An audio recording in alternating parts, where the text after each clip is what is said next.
Please find your way to a table. Sorry. Please find your way to your table. We're going to get started in a few minutes.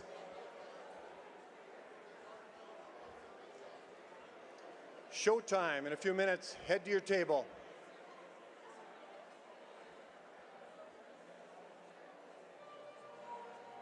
Thor.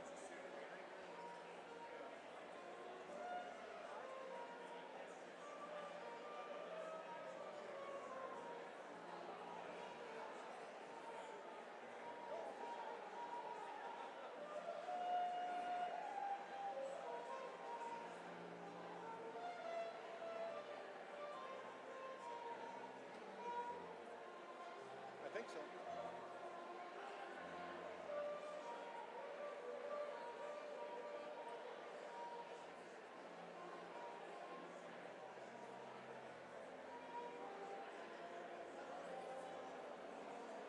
Okay, please be seated, everybody. Find your table. We're going to get going. Sorry about that, Helen, White, and Quartet. It's time. But stay there. Stay there because I want to acknowledge you at some point, okay? Yeah, should we do a walk on or should we just do it right here? What do you think? Should we do the grand old walk on or should we just do it pretty stuff? What do you think? Yeah. Well, you know what? I'll do it from right here. I'll do it from right here. You don't need me. No, I'll do it. I am.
Ladies and gentlemen, please welcome our host for this evening, Mr. Greg Bieber.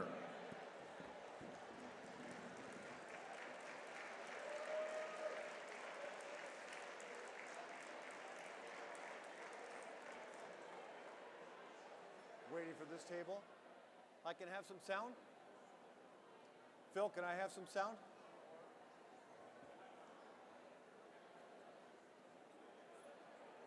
I'll start when everybody's ready. So much for the grand entrance. I was hoping for like an amazing entrance.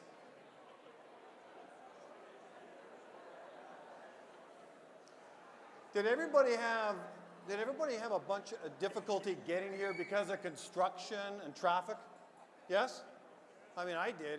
I know there's lots going on tonight. There's a Jet game. There's another event down here.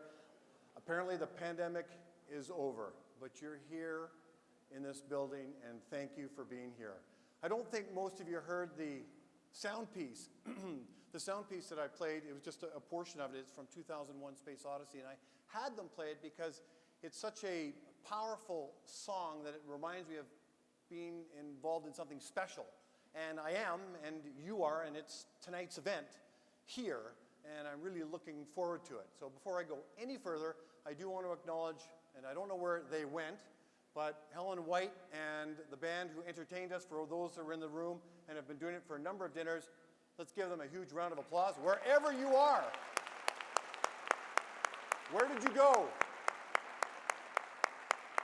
Invisible. To be heard and not seen. I got it.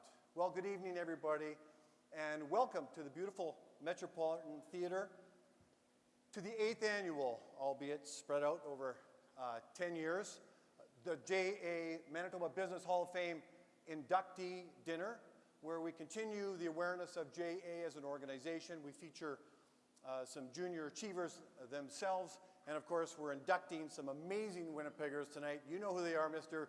Doug Harvey and Mr. Hartley Richardson. Yeah! Woo! Where's Doug? Where's Doug?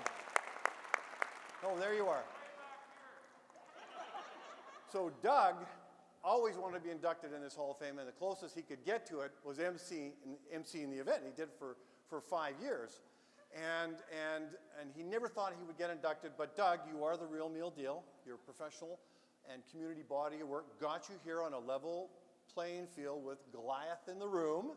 But as a friend, I do notice a contrast in the past to get here, and I just thought I'd highlight a couple.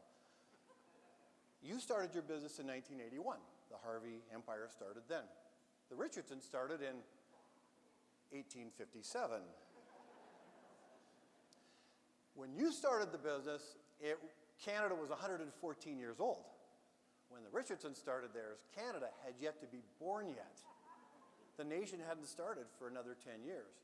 Doug, you're first generation because you're still active and leading the organization, obviously with amazing people. You do have 2 other generations that are active, or the second generation, your kids are active in the business, or a number of them, and then 6 grandkids. So you have, as the Richardsons would say, G1, G2, G3. You have about 11 of you, I believe. Now, Hartley's been leading an organization for 7 generations. The G5, go ahead. All right, yeah. That's a Richardson right there, come on, yeah. G5, 9 of them. There are 27 G6s and 32 G7s, and continuing to grow something like 70. So now I understand why you only have 2 tables at this event, and the Richardsons have all the tables in the room. I get it. I think this is a good opportunity to do the land acknowledgement. So on behalf of everybody in the room, I'd like to acknowledge that we are on Treaty 1 territory, land of the Dene, Dakota, Cree, and Ojibwe people. It's also the homeland and birthplace of the Métis Nation. The water we drink is from Treaty 3 territory, some of the best water in the world, I might add, at Shoal Lake 40 First Nation, out at Cottage Country. Ironically, it's also the water they now drink after a quarter of a century of boil advisory. I won't tell you why they had to boil their water. You can look that up, but they have a new water treatment facility that recently won an award. Treaty 5 territory helps us out with all this electricity up north, and we acknowledge the harms and the mistakes that we have made of the past, and we work together in partnership with our Indigenous communities in the spirit of truth, reconciliation, and collaboration.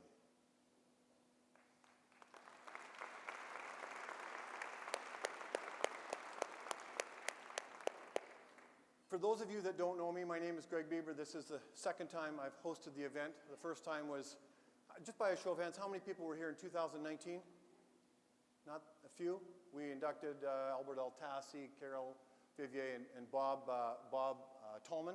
I got asked to do it by, Doug's getting a bit of airtime on the front end, but Doug Harvey, because he did it for 5 years and did a magnificent job, and he gave me some story about he and Jan were flying off to Romania. They wanted to go explore her ancestry roots, and I said, well, and could I cover for him? We're going to be away when the event is on, would you do that? And I said, well, Doug, I'd do just about anything for you. So sure enough, we did it. It turned out to be an amazing, amazing night. 2 nights later, I found out that Doug and Jan are still in Winnipeg. They never flew to Romania. I don't even think Jan is Romanian.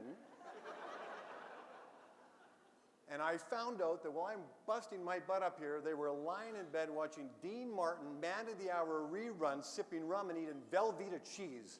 That was their night, and this was my night.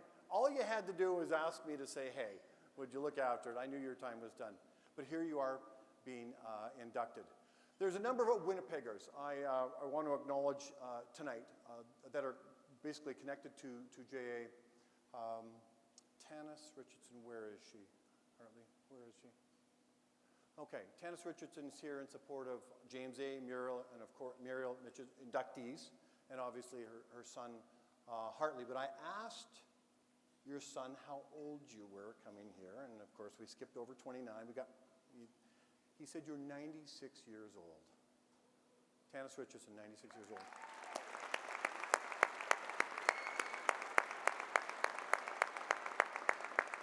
Now, Tanis, I don't know what 96 is supposed to look like, but you look a lot younger than that. You look magnificent, you look regal, you look beautiful, you look, honestly, like $1 million. Honestly, you do. Hang on a second, Tanis. I just thought of something. Your son, over the past 30 years, has grown the business tremendously and increased the balance sheet of the JRSL empire just by a little bit. I think it's more accurate to say you really look like $1 billion, Tanis. Tanis Richardson, everybody.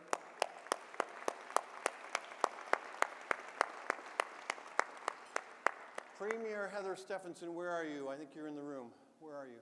I can't see her. Oh, there she is there. Okay. Well, if you're going to lay into an applause, lay into it. Come on.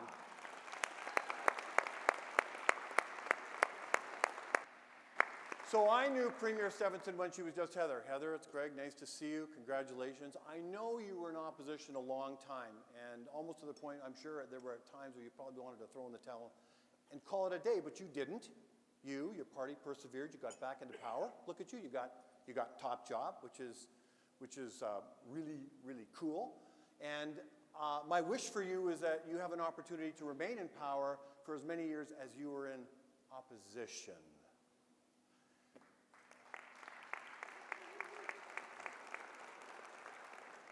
And I read the newspaper article last weekend, and your parents left you with some wisdom, something like, and forgive the slang, Heather, go get some shit done, and if you do that, you never know what happens a year from now. So I wish you all the best. And we're going to hear from Premier Stephenson in some opening remarks from the province shortly. So Premier Stephenson, everybody. Not just yet, though. I've got about another hour of material first before I get to you. We have some inductees that are in the room. We have Sandy Riley and Art DeFair, previous inductees. Let's give them a round of applause, shall we?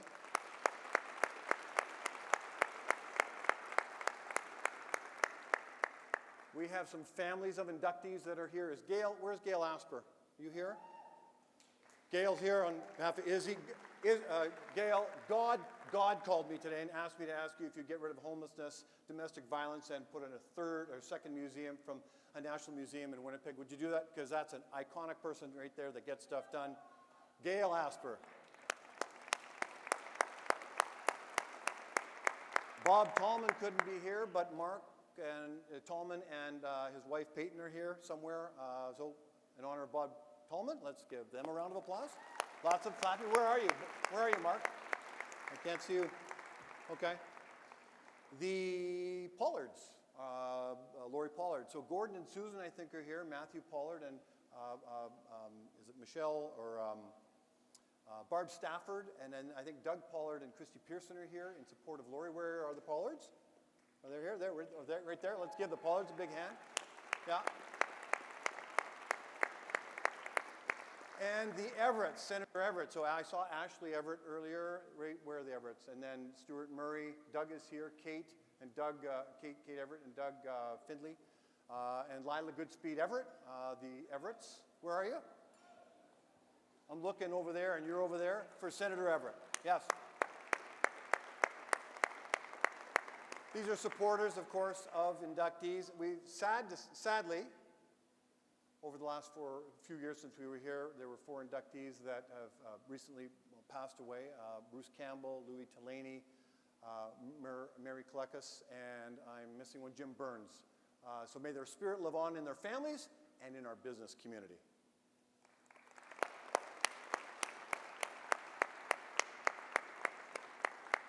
I see the mayors here. I recognize that face. Mayor Scott Gillum, you don't look too battle-weary. You come out successful. Congratulations on a victory. This is, I understand, your first public outing. It is. So we're looking forward to hearing what Mayor Gillum has to say. Awesome. I'm glad you're here. Yeah. And there's one birthday I'm aware of in the room, and it's my good friend and my industry, my corporate colleague, Mike Guttormson, who's a confidant of the Richardson family, and the official title is an executive vice president, legal counsel. Mike Guttormson. Maybe your table can break out in song or something, but that's Mike Guttormson. His birthday's tonight. We won't sing you happy birthday as a group. So here's the format for tonight. There are a number of people that are going to come up, and they're going to give some remarks. Premier Stephenson is going to come up in a moment and give remarks from the province. Mayor Gillum is going to give some remarks from the city. I'll let you know. Colin Tershman, Executive Vice President of Finance from Canadian Western Bank National Leasing, is going to make some remarks on behalf of the presenting sponsor. Been a solid sponsor of JA for about 10 years. And then Greg Leipsic is going to come up as President and CEO of JA, and he's going to give some remarks. Then I'm going to sit down and join you for dinner. At some point around salad, we're going to have one presenting. Waterford Global is going to present, and we're going to hear some two junior achievers. One that went through the program and came out successfully. The other just came out, and we're going to hear sort of the 2 different versions. So that'll be the only junior achiever exposure that we're going to have. And then you enjoy your fellowship and your dinner. And then we're going to go to the inductee portion of the evening, which is 3 parts to it. Number 1, we'll do the traditional video for Hartley and for Doug. Then we'll do the second part, which is a presentation. They'll come up here. There'll be a photographer. They'll take some pictures. And then instead of speeches, we're going to do a fireside chat, of which I'll moderate, and I'll talk a little bit more about that as we lead into the moderation of the chat to get to know their stories a little bit more. So that's it for me in terms of my opening remarks. Premier Stephenson, you can start to make your way to the front because I want to introduce you as the 24th Premier and first woman of our great province. Ladies and gentlemen, Premier Heather Stephenson.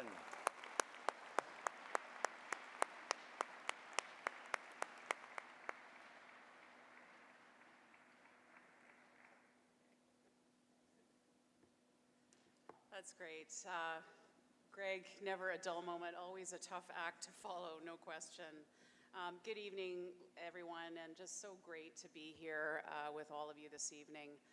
What I do want to say is Junior Achievement, I used to be part of Junior Achievement back in the day, many, many, many years ago. And I can tell you that I learned a lot from Junior Achievement. And I know that so many people have learned a lot from this organization over the years. And so those of you who have been honored, the previous inductees into the Hall of Fame. Congratulations to each and every one of you. This is just, and to our honorees tonight, I'll get into talking about them in just a moment. But just for me, what it meant for me and my experience was absolutely unbelievable.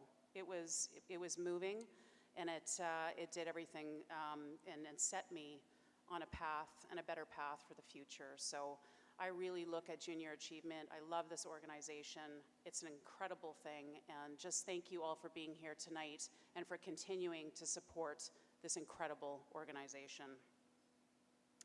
I want to start tonight by acknowledging what an honor it is to celebrate two outstanding individuals in our community.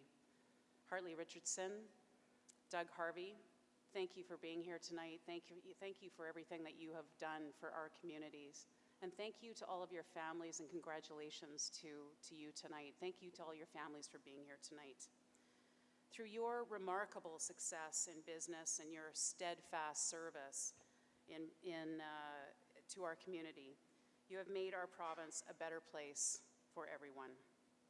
You are truly an inspiration to all Manitobans, and we congratulate you on your well-deserved induction into the Manitoba Business Hall of Fame this evening.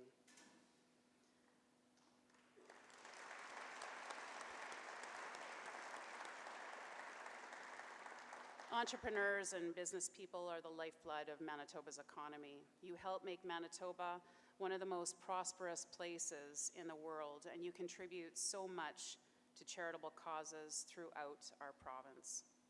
A thriving business community creates a thriving Manitoba. But our businesses can only thrive if we encourage and mentor the next generation of entrepreneurs and business leaders to fulfill their dreams. That is the lesson JA Manitoba acts on every single day. Each year, JA works with thousands of students to inspire and prepare them to succeed in a competitive global economy. JA Manitoba's business education programs train young people to develop vital skills such as money management and working with their community. Among these is the JA Company Program, which gives students the invaluable opportunity to design, to organize, and operate a real company with the advice of real business leaders in our community. Our government is proud to support JA Manitoba to ensure these important programs continue and attract more young people to careers in business right here in Manitoba.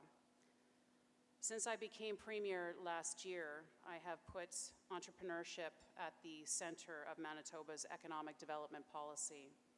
We have invested $50 million to establish a new venture capital fund and appointed its inaugural board of directors to get more money into the hands of young business people here in our province to keep them here. We have announced immigration reforms to address critical labor shortages that are a barrier to growth. And we have launched a tax review that will help unleash the true potential of Manitoba businesses. I can assure you that our government will always support Manitoba entrepreneurs as we grow our economy together. Congratulations again to you, Hartley, and to Doug on receiving this very well-deserved honor tonight. And thank you to all the staff and all the volunteers who really made tonight happen. It's an incredible evening. Please, everyone, enjoy the evening. It's such an honor for me to be here among these incredible individuals who are being honored here tonight. Thank you so much. And by the way, Mayor Gillingham, congratulations as well.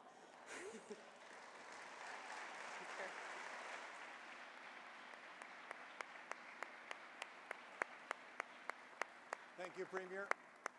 Phil, do you have me on? Thank you, Premier. Your presence and your support for a healthy junior achievement, or a JA organization, turns junior achievers into senior achievers or big achievers, and that's great for a healthy economy for us and for all. So I appreciate that. His first public I guess, speech or connection to the community after winning the mayor's seat. Congratulations is Mayor Scott Gillingham. Love to hear what you have to say. Maybe you have your chamber address ready to go for tonight. Or anyway, like greetings from the city, Mayor Scott Gillingham for JA. Come on up.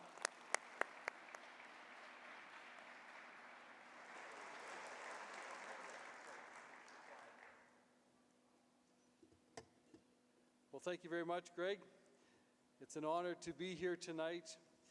And thank you also for the treaty land acknowledgement and the water acknowledgement. I appreciate that. Premier Stephenson, honored guests, distinguished guests, it is indeed a privilege to be with you this evening. I'm grateful for the opportunity to bring greetings on behalf of City Hall and all of my council colleagues who have just recently been elected or re-elected. And it's been a bit of a whirlwind in the last 6 or 7 days getting settled in to the mayor's office. And I'm really, really humbled to have been selected and honored to serve this great community. It's a great community because of titans like Doug Harvey and Hartley Richardson.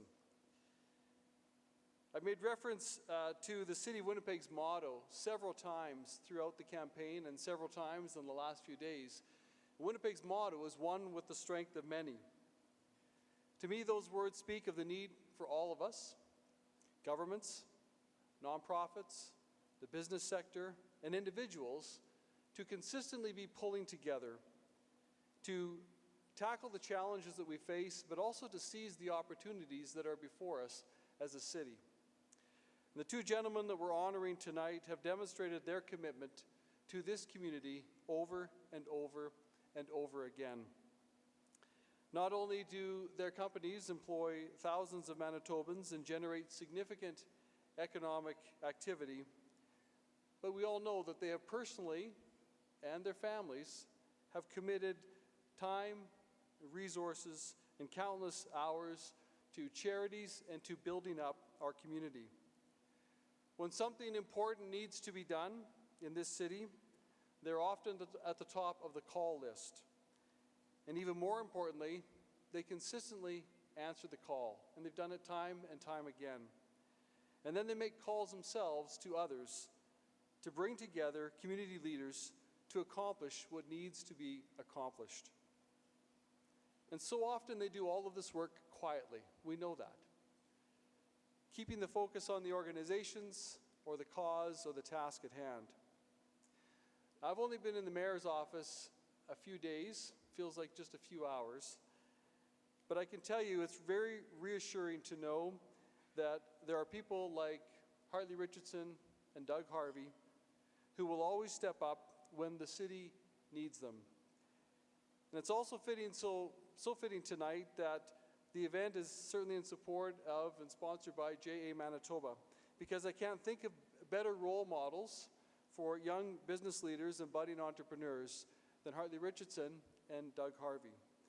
And so thank you again for the invitation to greet you tonight. Thank you for all that you do across the city.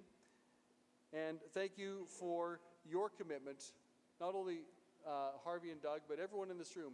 Thank you for your commitment to Winnipeg, because together we can build a stronger city, and that's exactly what we're going to do. Thank you.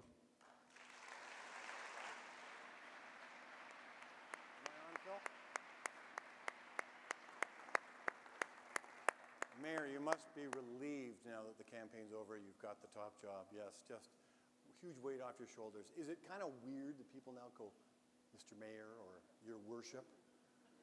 You were a pastor, right? So you can get all your worship. Okay, well, little strange. Mayor, pastor. Say a little something for, okay? That was great. Thank you very much. And if you had a city full of Doug Harveys and Hartley Richardsons, imagine how easy it would be for you and Premier Stephenson, just that much easier in terms of our economy. Anyway, thank you for being here. Really appreciate it. Our presenting sponsor is Canadian Western Bank National Leasing. Have been a really strong financial partner for JA for, I believe, over a decade. And we're going to hear from one of the individuals who represents. I see him walking through the crowd now. So I'll just talk until he wakes his way through. Is Colin, oh, he's right here, okay. Colin Tershman is the Executive Vice President of Finance. Let's welcome Colin to the stage.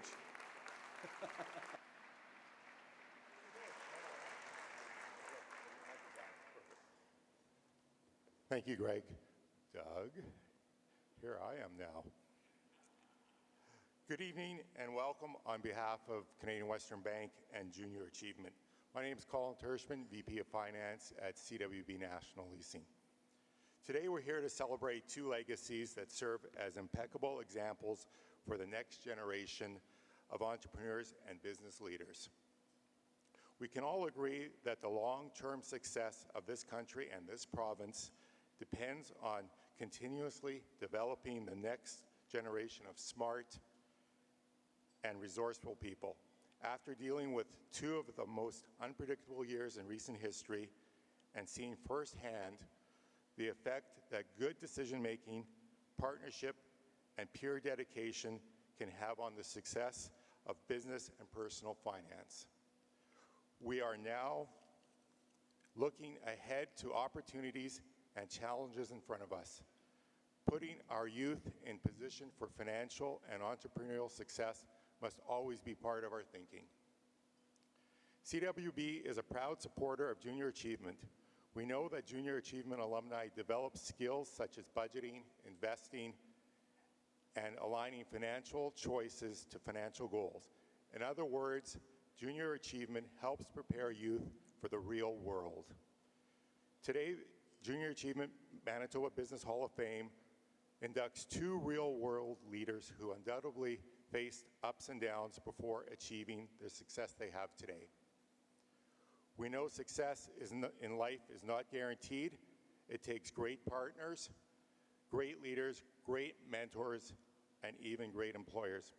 Today, more than ever, relationships play a crucial role in supporting entrepreneurs and business leaders.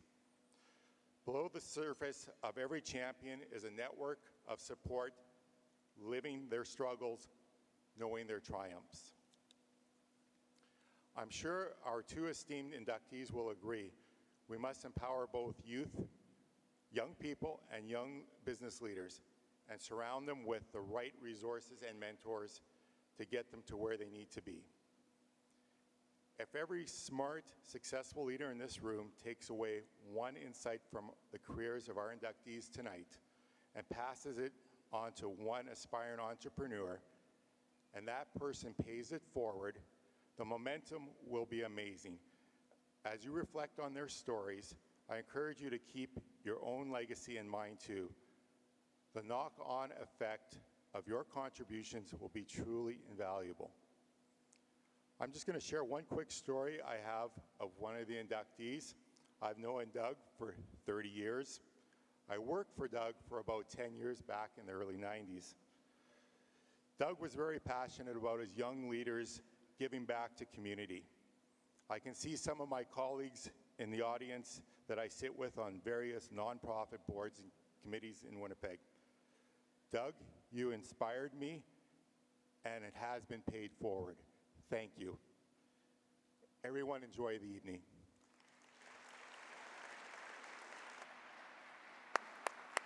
Good job, Colin.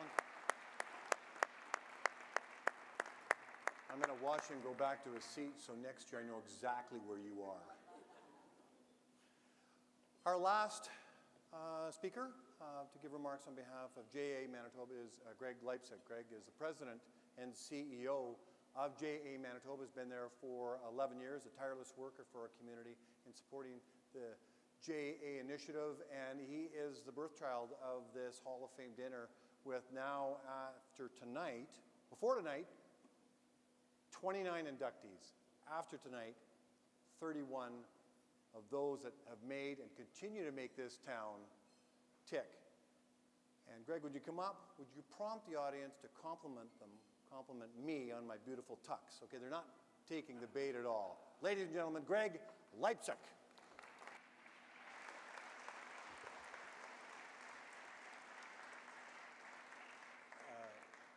Greg actually phoned me 2 months ago when I was stacking firewood to say, I'm getting a new tuxedo, what do you think? New JA logo, inside the liner, outside, I want to use it for other events. So It's spectacular, Greg.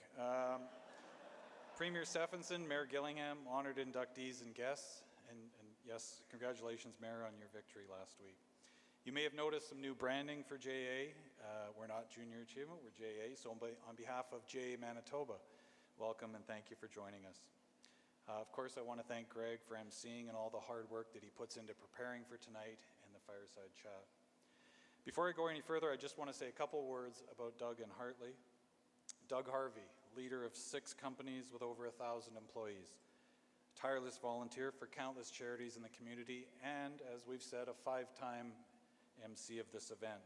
About 10 years ago, Doug agreed to host this event, and I sent him an email suggesting maybe we could discuss the evening agenda. I would outline to Doug the agenda, what to say, what not to say, what jokes to keep clean, and all that kind of thing. And the reply back is, those of you that would know Doug, was something like, Greg, I got this, not my first barbecue. The night of the gala arrives, Doug walks in with Jan on his arm. He tells me he's reviewed the itinerary and he wants to confirm the pronunciation of one person's name. I ask him if that's it. He goes, yep, turns on his heel to go greet some friends, and that was his prep work. Not Greg Bieber, countless hours he puts into this. But Doug nailed it for 5 years. And Hartley Richardson.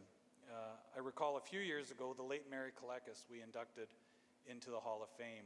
And I was Mary had asked Hartley, because he was a frequent customer of Kalekis, to contribute to her video and sit and be interviewed. And I sat that day for the interview, and I thought he might talk about some of the qualities of Kalekis and what made it a long-standing restaurant and the success that went into it.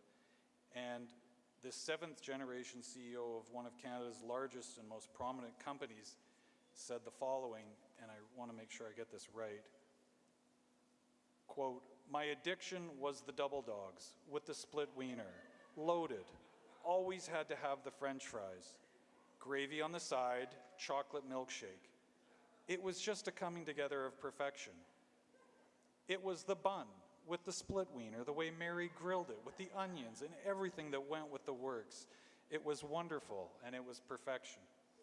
I think Hartley, they call that food poetry. On to JA. Our organization is a member of the largest charity in the world dedicated to inspiring and preparing youth to succeed with free financial literacy and entrepreneurial programs. Our partnerships with businesses and individuals from the community provide us with the volunteers who deliver these programs free of charge. With the pandemic 2 years ago, JA had to pivot. We adopted and innovated new capabilities for our offering to students. We invested in digital transformation initiative that sustained our impact and unlocked new delivery methods that attracted self-directed learners and powered teacher-facilitated programming as well. These new capabilities allowed us to expand and target our outreach, ensuring that our programs are accessible to youth in both remote and underserved communities. By attending tonight, you too have partnered with JA. Your attendance honors the 2022 inductees and supports JA to build a brighter future for our leaders. This evening, you'll hear from 2 great business leaders, but we thought you'd also like to hear from a couple of people who've gone through our program, in addition to the mayor. For those of you that aren't aware, the JA Company program is our flagship program, where students are put into teams and they conceive and develop their own business venture. So tonight, you'll hear from Joseph Ajibola and Andres Bazan. I know you'll be impressed with both of these individuals, and it's timely we hear from them, because this fall, in fact, we've had a 30% increase in students registering for that program. So if you'd like to provide your employees with the incredible opportunity to mentor our next generation of entrepreneurs, you can shoot me an email. My address is on page 3 of the program, or in the tent card, tick off the box with your name and that you'd like to get some information on volunteering. It's important. Finally, a few thank yous. Obviously, to Doug and Hartley for allowing us to honor them, to the JA Board of Directors for their support and guidance, and to the staff of JA and our partners at SADAM for all of their hard work, especially to Shauna Andrews for their countless hours she puts into making tonight run smoothly, to Ree Dion, our event planner, and the staff from RBC who volunteer as our guest gala hosts. And of course, finally, to each and every one of you for attending and your tremendous generosity. Thank you.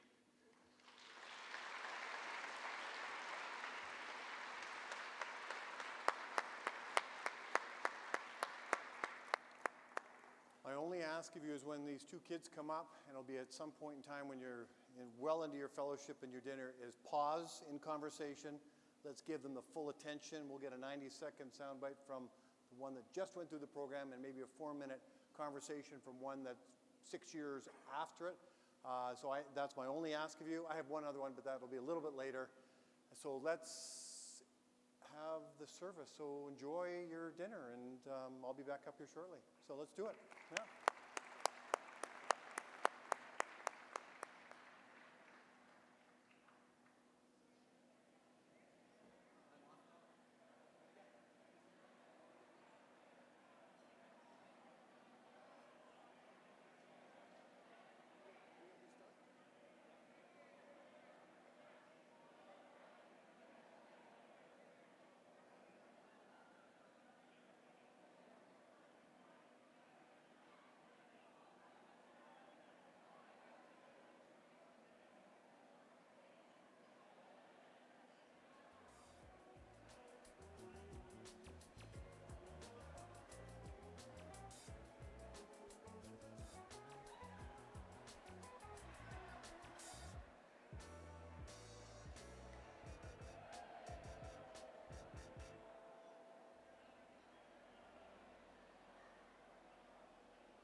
Do you want us to play now? Yeah, yeah. Okay. Is it possible to turn the fluorescents off up in the loges on the side? Is it possible? No. Are they on a separate, just the fluorescents? I don't think so. Okay. I think they're an emergency. Yeah. Yeah.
How about a big hand for the Helen White Band? And once again, everybody, Helen White.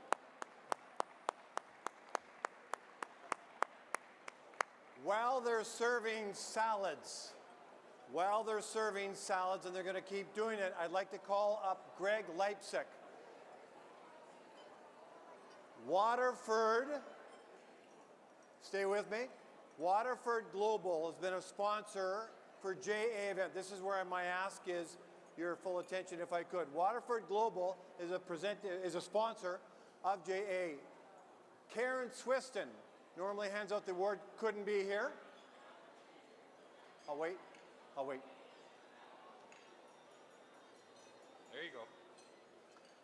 I just don't want to yell any more than I already do. Fred Lowen, Chief Operating Officer of Waterford Global, couldn't make it right at the last moment, so Greg Leipzig's going to step in for Waterford Global, which is a recruitment and executive search company over 60 countries. Just an amazing organization. I've become friends with them. Really quite love them. And I only have one little infomercial for this evening. This event has been sold out for 2 years for obvious reasons. Most of you are here probably on a corporate sponsorship or corporate table. If you like what you see in terms of JA and what the work that they're doing, what you hear tonight, there's a donor card on your table. Individually, personally, you could credit card a donor, QR if you're techie, and then you can hand it to Reed Dion on the way out. So that's my only info commercial, just because most everybody's here on a corporate sponsorship. Now, I'm going to turn it over to Greg Leipzig. Give him your full attention, because we're going to hear from two, do you say junior teamers or JAers? What do you say? I've got to work on JAers, I think. No? Okay, Greg Leipzig stepping in for Waterford Global. Thanks, Greg. Yes, I'm sorry Fred couldn't be here.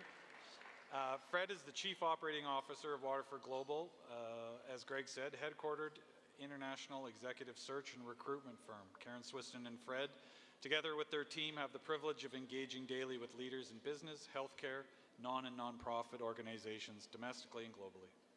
They count themselves fortunate to have the privilege over the course of the last 25 years of serving in many organizations represented in this room. Tonight, as we gather and honor two of our community's business leaders, Waterford Global is thrilled, and in addition, to identify and recognize a young leader of our community who's begun the journey of what promises to be an exciting future. The Future Leader of Manitoba Award was established for the purpose of recognizing a young, deserving leader from among JA's high school participants. Since 2015, they have been involved in recognizing and supporting young leaders in the community. This scholarship is meant to celebrate the recipients' achievements in the JA program and further their education at the post-secondary level. This year's award winner fully embodies and personifies the intent and spirit of the award. As his mentor wrote to me, Joseph was an extremely quick study in the company program. He was part of a team that developed an environmentally conscious product that earned over $5,000 in sales. He wears many hats, and with such commitment and heart. Initially as president and then social media manager of the JA company Sprout, as captain of his school basketball team, a participant in the Stu Clark New Venture Championship and the Beyond the Horizon Youth Summit, and he volunteered for the United Way of Winnipeg. We're looking forward to what the future holds for him in our community. Please join me in congratulating and welcoming this year's recipient of the Future Leader of Manitoba Award, Joseph Ajibola.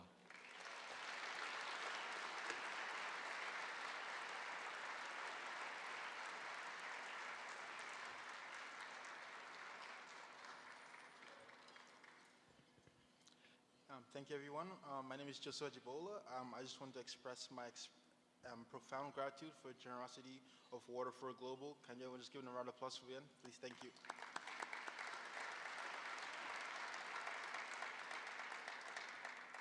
This award really made an impact on my ability to attend university. Participating in the JA program has inspired many young students like me to help us find our hobbies and future career paths. JA has really also taught me to be resilient, hardworking, and to always think outside the box. My experience during the 21-week challenge gave me the confidence to continue running the Sprout as our principal shareholder. I ran the business throughout the summer of 2022 at Tyndall Community Center. My journey into the world of small business revealed the entrepreneurship potential in me, and I'm excited to see how far it will take me. I'm also looking forward to future contributions from Water for Global in my small business, Sprout. Thank you very much.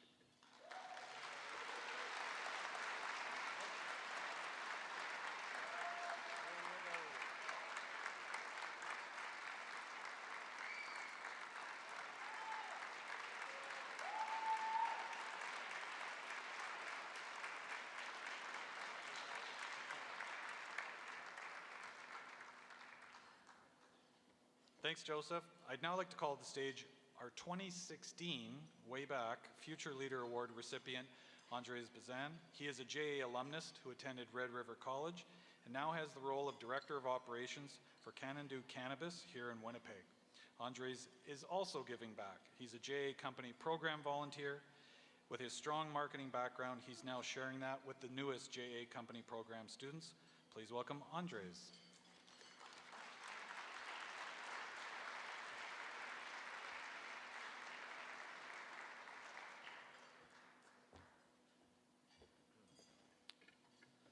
Good evening, everybody. My name is Andre Bazin, and I am a Junior Achievement alumnus. When Greg had asked me to speak for tonight, I was thrilled, especially when finding out Doug Harvey and Hartley Richardson were the inductees, two titans in Manitoba. As well, my current gig is as a cannabis farmer, so agriculture kind of seems to be a theme tonight, although one could argue my crop is a little more exciting. Allow me to take you back in time to June of 2016, where I stood in the shoes of the achievers of tonight. I was graduating from Nelson McIntyre Collegiate, having completed my first JA Company program. I finished with JA's Waterford Global Future Leader of Manitoba Award. 6 years later, here I am on the same stage, possibly in the very same spot. I'd like to share some of my story and the influence of the JA Company program experience. Like most high school grads, in the summer of 2016, I was basking in my final summer. You know the one where the disproportionate amount of responsibilities and freedom are at their peak. In the fall, I would go back to Red River College to take the Business Admin program. Fall comes around, and to this day, I will never forget the first hours at college. We went into a classroom for orientation, where an instructor was to brief us on the program. He talked about the courses, the workload, what to expect, where grads end up, everything. It was a lot. As soon as the instructor finished his speech, I promptly got up, went down to student services, and dropped out. Just like that, my college days were over. I didn't even make it to lunch. Why? I had no idea what I was doing or what I wanted to do, but I did know one thing. I was not ready for that, whatever that was. So my gap year began. I was selling suits part-time while working weddings at a banquet hall, but these quickly came to an end as I started at a dealership selling cars. Talk about hard work. I grew, stumbled, became frustrated, and carried on. I did reinforce my love for sales and the networking our careers require. But once again, I only knew one thing. That was not it, whatever that was. In June, I quit the car gig and landed work in experiential and event marketing. Over the summer, I worked dozens of gigs for multiple companies. I reignited my taste for business development as I continued to map out my career. It was time to try out that Red River program in the fall of 2017. But this time, I was ready. I knew what to expect, and I had a plan. Round 2 was mine. While at Red River, I wasn't just being taught in the classroom. I was out learning in the field. I committed to as many curricular activities as I could. My confidence in who I am and what skills I possess were soaring. It is then I started to freelance with local businesses in my field. I was networking, learning, putting my skills to work, and testing the waters.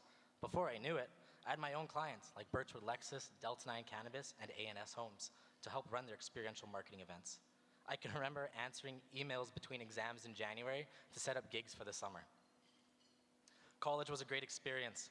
After I graduated, I continued to work the marketing gigs and serve the clients I had. But I had a plan to help me grow more for January of 2020. In the new year, I got up and moved to Toronto to work a contract at a leading agency in sponsorship and experiential marketing. I was working on accounts like Hyundai and Dairy Farmers of Canada. It was an eye-opener. I learned how national campaigns work, showing me a new side, one of scale, to the work I was doing back at home. The contract comes to an end, and I come back home. This leads me to what I'm currently doing. Family members were starting a business, growing cannabis. They needed a hand from someone with my skills to help run the business, so I took the opportunity. I thought, hey, that sounds fun. Soon after joining, I was placed as the business lead to grab the bull by the horns. I began to build the business from the ground up. The business threw many challenges at me, from the nuances of regulation to managing live plants. I was gathering information from every corner, calling others in the industry, flipping through old notes, journals, books I had read, textbooks from college, and calling friends to bounce ideas. This business requires a lot, but that's what you do. That's what business is about, solving problems. It's been a blast. I enjoy the challenge. I love working with my team and the milestones we accomplish. I can remember hunting for our first sale, and then we got it. It is a rush. Sales become extra special when it's your own business selling a product that you have created. There we go. Now our sales are different. A month ago, to date, we launched in Manitoba. We aren't just wholesaling to other groups anymore. We have brought our own brand to market. This comes with a new set of challenges, but I know we are ready. I know I am ready. This is a huge milestone for the business, and I'm very proud to share that with you tonight. That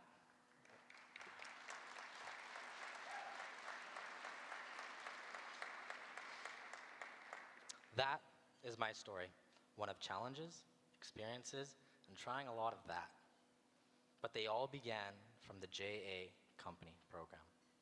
It was there I was introduced to business and found a career I wanted to explore. So before I leave, I want to share 3 lessons I learned in the JA Company program, which have stayed with me through this journey. Fail fast, learn fast. It is going to happen, better now than later. When I was in JA, we manufactured our product in a wood shop. We had dozens of prototypes. While building Canendo, we were designing an indoor garden with moving parts. Failing fast is essential to learning fast. Number 2, everything is problem solving. Challenges come up and you have to solve them. There is no one place to find solutions or one place challenges arise. JA tested my appetite for this. And last, and the third, the most important, your team matters most. JA is a real-world teamwork experience. If we could not work as a team, we simply would not make it. The foundational leadership skills I learned in JA are now seen in my business today. It has been a pleasure to share this with you all tonight. I will carry on to grow Canendo Cannabis to see where we can take it. Eventually the next thing will come, and I'll be ready just for that. Thank you.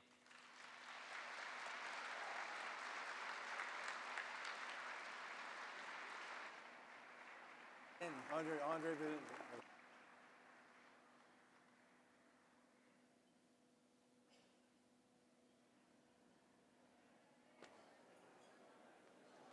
you know what, Andre? You know what? I enjoyed that. That was very good. To Waterford Global, to Joseph, to Greg Leipzig, to Andre. You know what I noticed about these young kids? They're beaming with pride. They've wore their best outfit.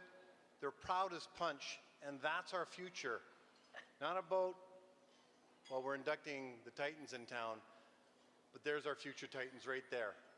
Congratulations, Andre and Joseph. One more time.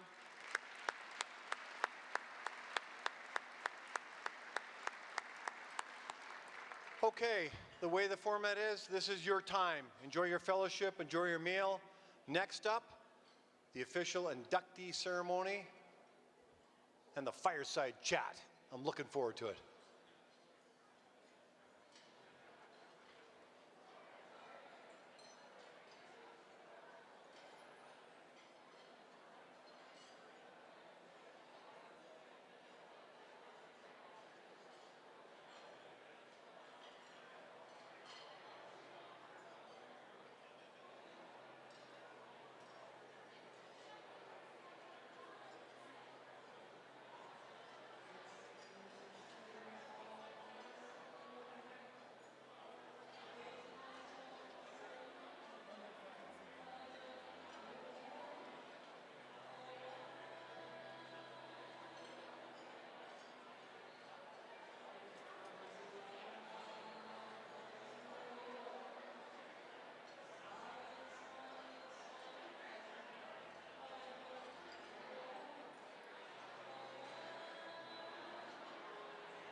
I think what we do is we put it in here, and that's it here. Not like you did with me. No. So wrap this around.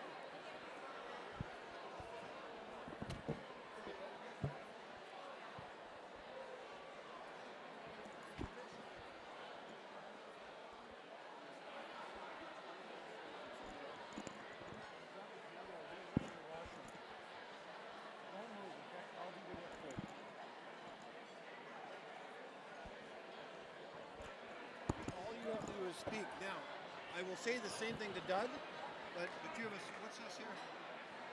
You take a little tie on there.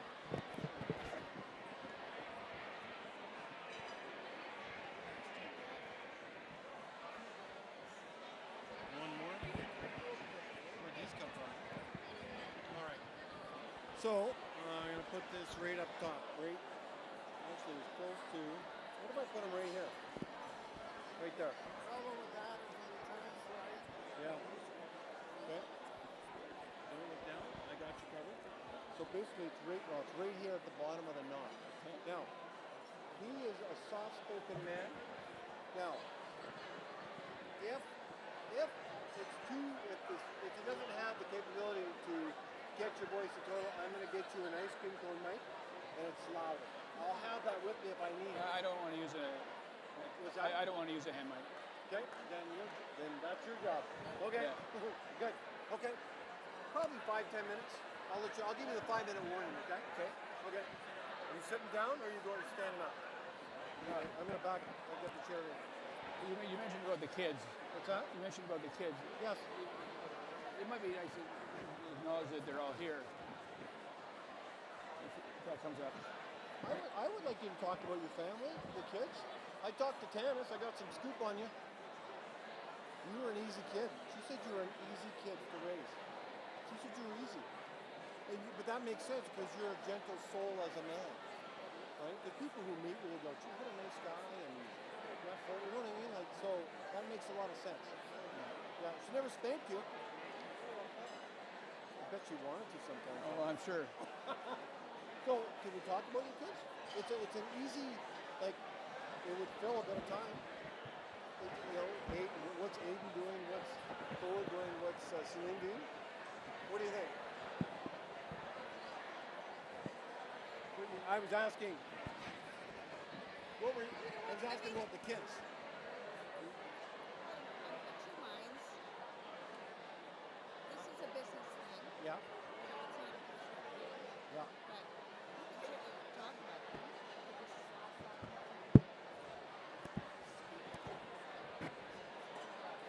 It's just, There's nothing in the program. There was absolutely nothing like that. and I'll. I think my wife Put that inside your inside pocket. okay. Get all this. I can fill in the blanks here. I can fill in the blanks. Yeah, okay. Well, that's fine. Okay. Are we ready to go up, or what are we doing? Oh, not yet, eh? We're doing the video. Part of it, Okay. Thank you. right, it is. I think the community is careful about your privacy.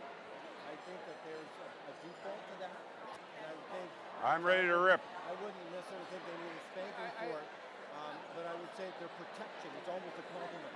But I would like to know the families that are here.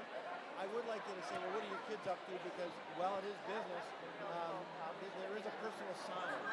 Oh, for sure, but big deal. Aiden would find that. I wonder if anybody recognizes.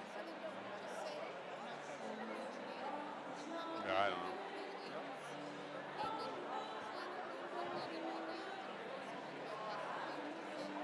Oh, thanks, Lube. I'll be ready.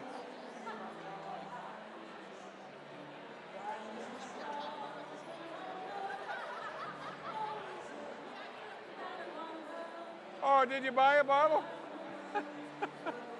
Well, there's hardly any there, so. Is this one of those places you can take it home? Yes, I did. Blew my nose, whizzed, ready to rip.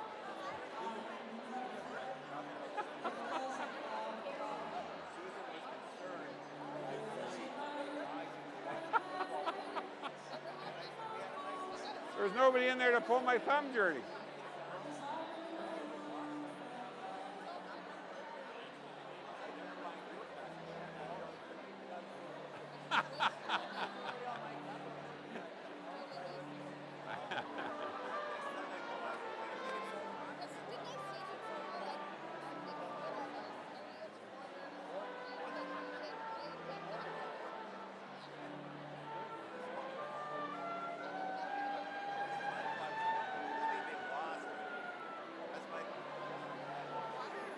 Oh, sweat. Little hot flash coming through. Today, yeah. Must have had a first day in the job. It was never usually, it's a very, like it's quite a thick little thing they stick in.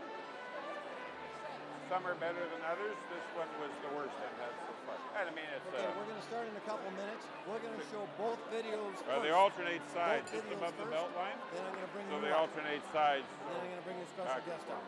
Okay? So today it was over here. Then you're going to sit down. What's that? Over there? Oh. Yeah, but we're going to show both videos first. Then I'm going to invite her. She was saying, going back to what you were saying about your friend with Liz, Pictures. she said that drug, she said, is really, really good. And she said she can't believe the number of people that are on it. She says it's astounding. And I said, well, is it just for prostate cancer? And she said, well, very limited with less dosage for breast cancer, but primarily prostate cancer. And she said, just scandalous. So then I was giving her the stats about, if you live to be 100, you will have had prostate cancer. 50% have it.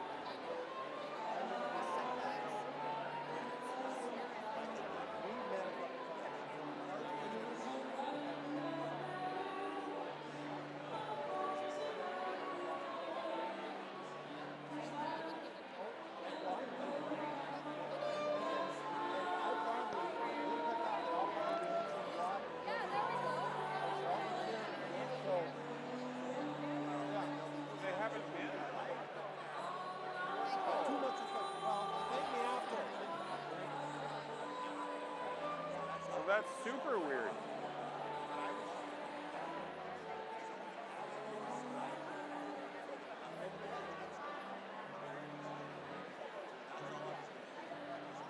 Okay, and probably age, because I think it's sort of, they don't normally do it post 70.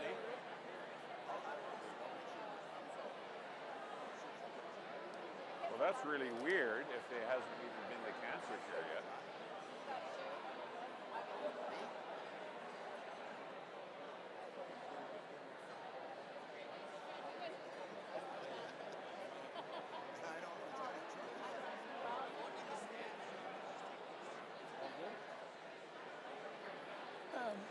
Yeah. I mentioned before that I'm coming back. Which, if you read my bio, it's still I still am.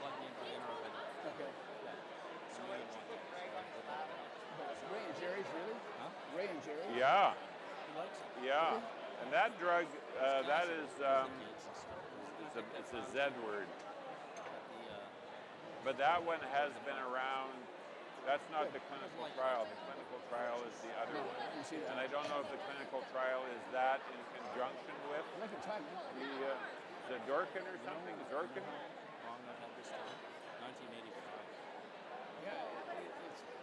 Well, for the 90% of men that are cured after surgery and or radiation, they don't take it. So it's just sits there. Oh, don't know. Yeah, don't know.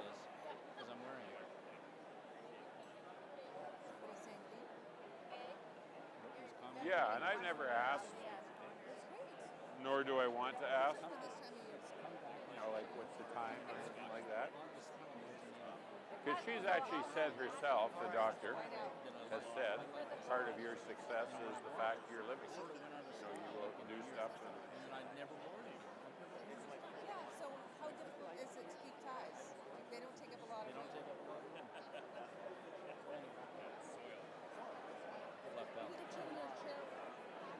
I think only two probably do. I think two. For Phil to give me a mic.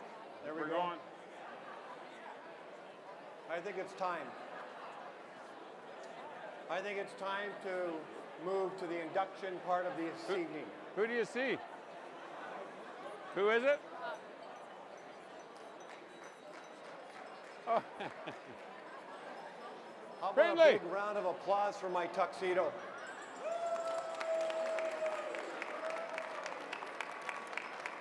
I can wear it this way, or I can wear it this way, but I have to suck in my gut. So I'll wear it this way.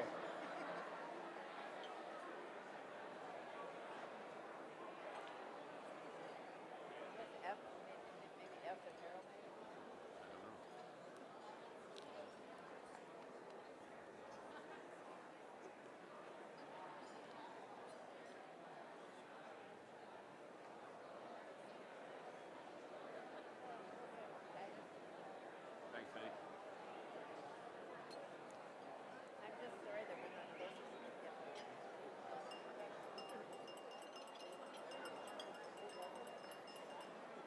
I really know how to command a room, don't I?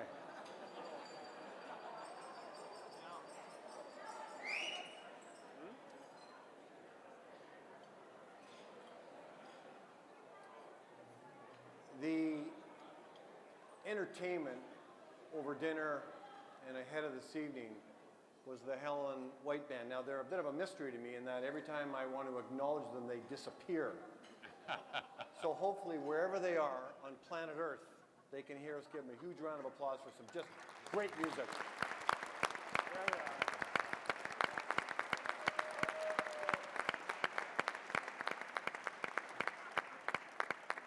Don't jump. Thank you. Janet Harder is the general manager of this beautiful facility that's been refurbished. And a big kudos to the serving staff and to the chefs and everybody that cooked this meal. I thought they did a very good job, so let's tell them we did a really good job. Thank you.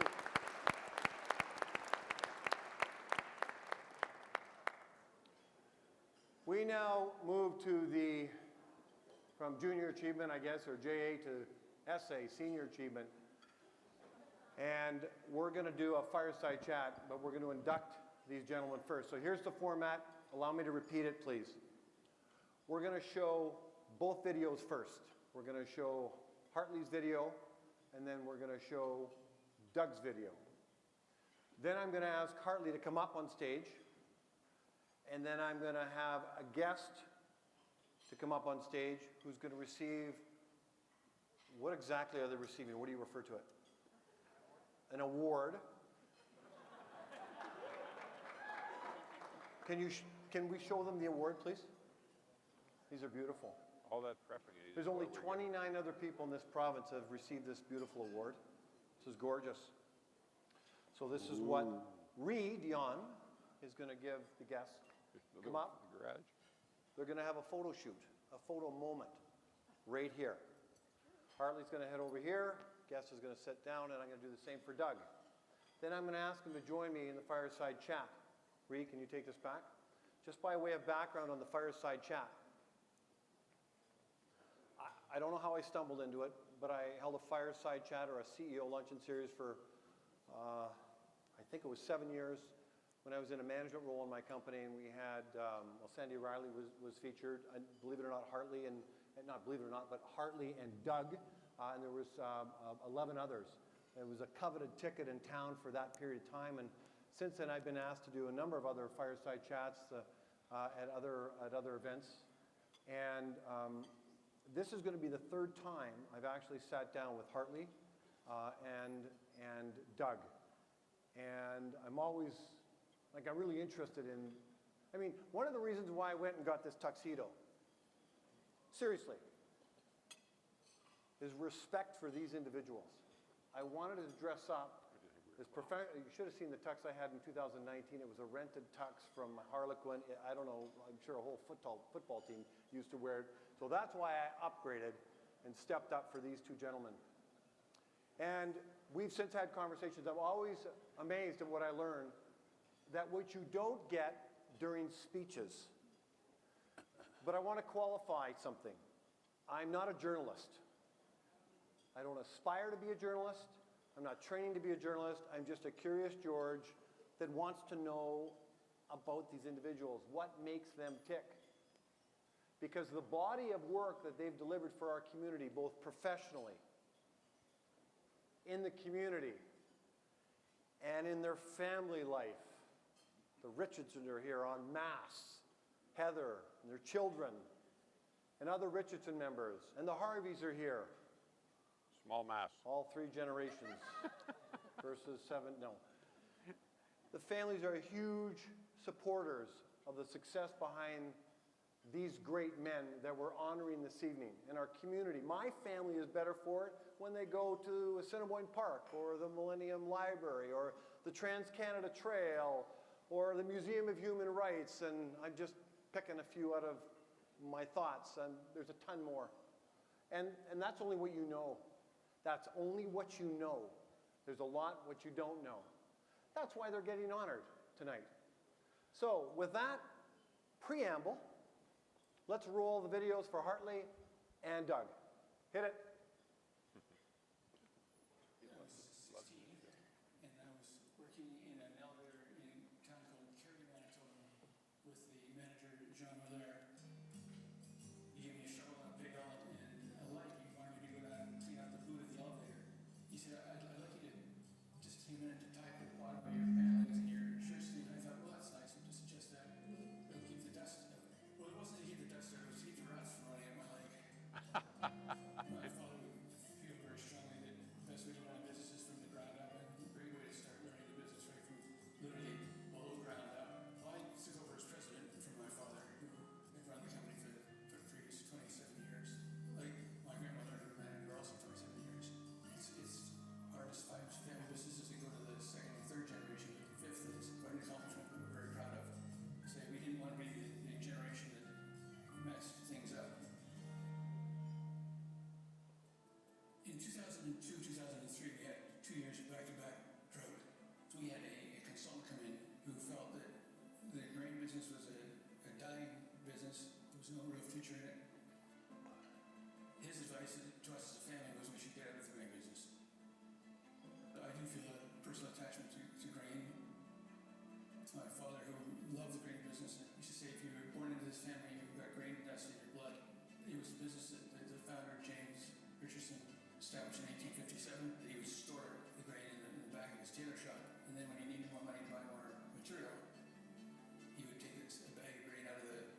said, well, you don't like working here, so why would I promote you when you don't like working here?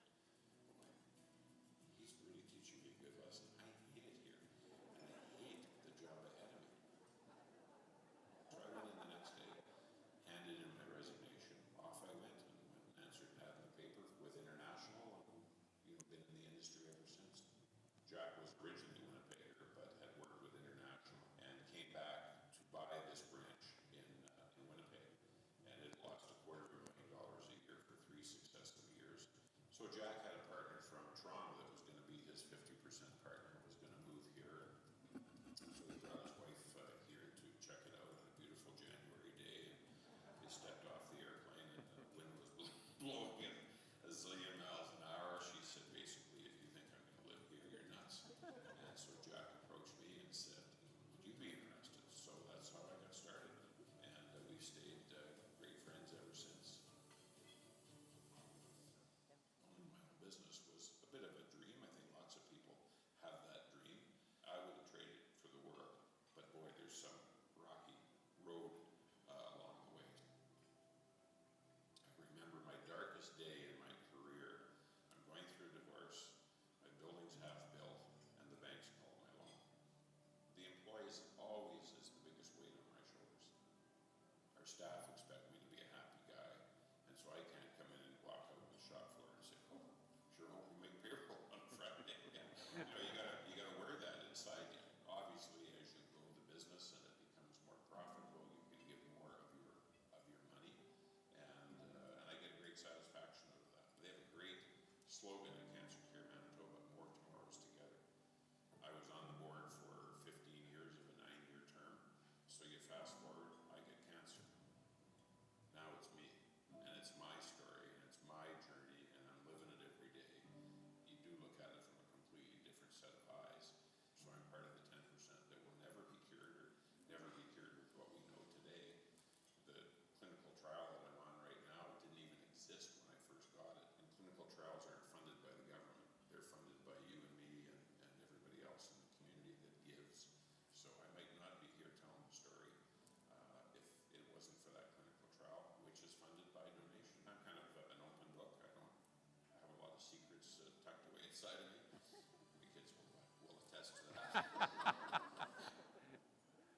I always thought if once I got cancer that I could share my story and my journey, and that hopefully would help other men that get the same type of cancer that I have.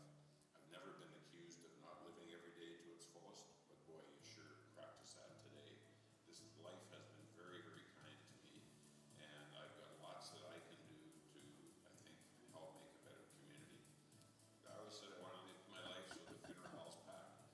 People don't go to somebody's funeral because they had a big car, or they had a big business, or they had a nice house, or whatever. They go because you made a difference in their lives, and to me, that's a life well lived.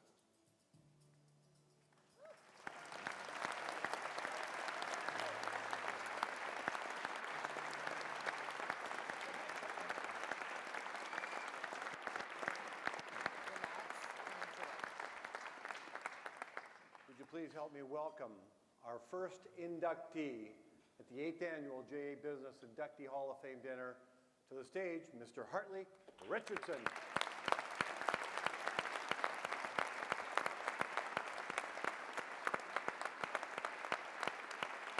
Congratulations, Hartley. Come on over here.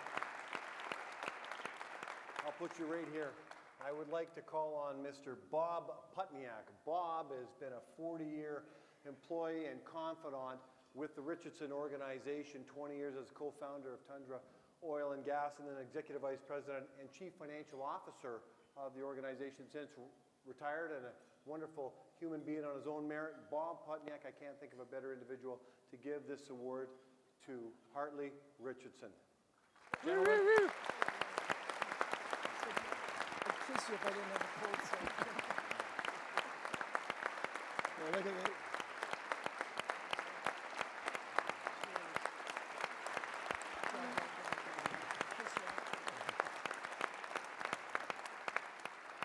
I can take your award. Come on back over here, Hartley. I'll put you over here. Please, yours. Have a seat. I'll put this right here. We'll come get it later. Actually, I like it if it's over here. Now you're an interior decorator. Interior decorator. And you're a comedian to start tonight. Our second inductee in the 2022 8th Annual JA Business Inductee Hall of Fame dinner, Mr. Doug Harvey.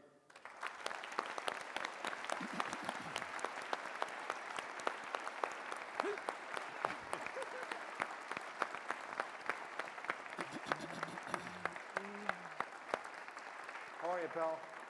Who's the guy in the corner? Goliath. I'm doing Come time over out. here, David. Has he been bad? I'm on David, right here. Stay focused. Yes, I am focused. Always focused. Oh, look. Beeps.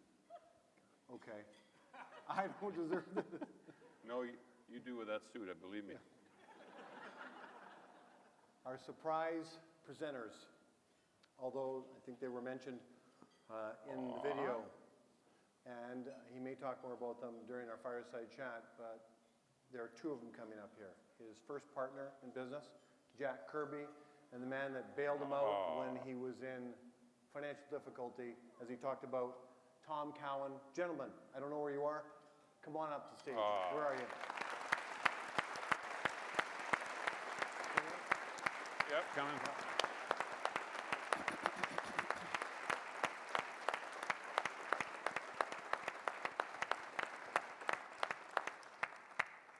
These guys go back a long way, like Bob and Hartley. Come on over here, gentlemen.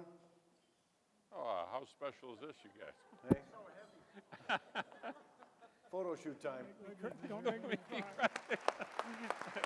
Thank you so much, you guys. Oh, you're going to make me cry. Hey, guys, stay for a picture. You come this far. You come a long way. Get a picture.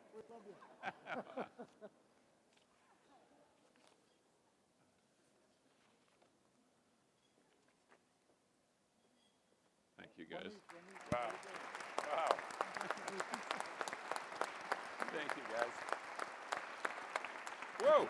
Doug, why don't you put your award right there and have a seat on that chair? And Hartley, come on up. And I'm going to put you right over here. It's okay, just sit, Doug. Oh, you should wait for the king to sit first.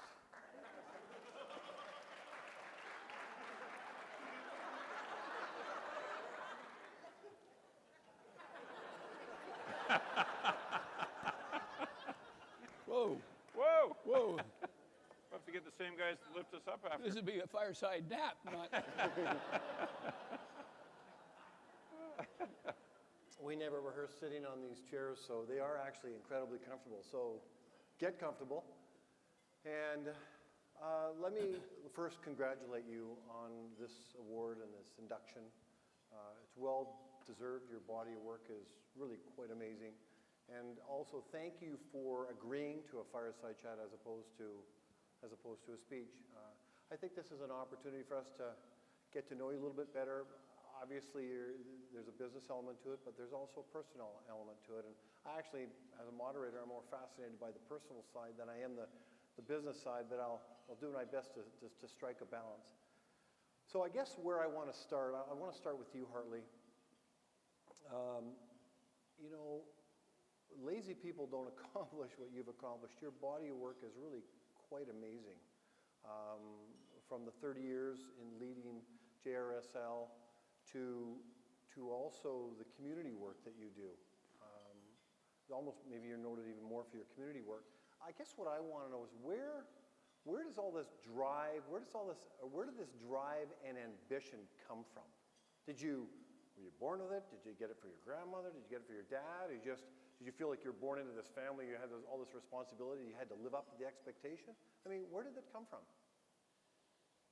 Well, you touched on a number of things, Greg, and part of it was a matter of blending stubborn determination with the fear of failure.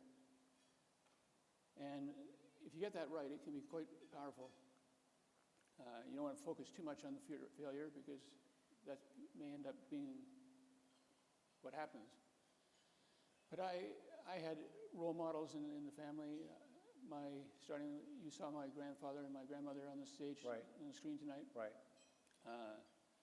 Unfortunately, of course, because he died in 1939, I never had a chance to get to know my grandfather, but he was a role model nonetheless, as a remarkable individual who created many businesses and was very entrepreneurial at an early age and died at the age of 53. But and what happened then is there was nobody to run the family business at that time because the children were too young. And so, as the story goes, my grandmother came down shortly after the funeral and stopped as she was going into the boardroom to just straighten herself up and put on some lipstick and get ready to meet all the men from the firm, which she did. And she sat at the head of the table and said, "Gentlemen, thank you for your kind words, but we have a business to run here." And they had all felt that it was going to be the end of the family business because my father was 15, my Uncle Jim was 17, and there was nobody in the family to run the business. So Granny went to the head of the table, said these things, and then said, "This company needs a president. I appoint myself president."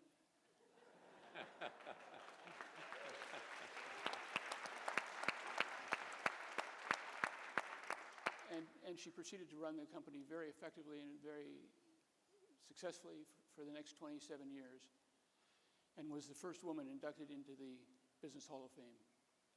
Did she,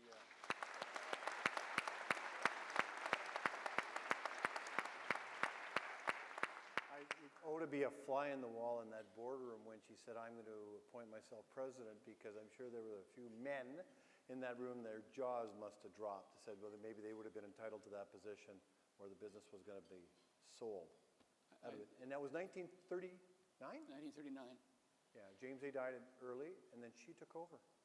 And a year later, Canada was at war, and my grandmother was very forward-looking in anything to do with the well-being of the personnel who worked with the firm.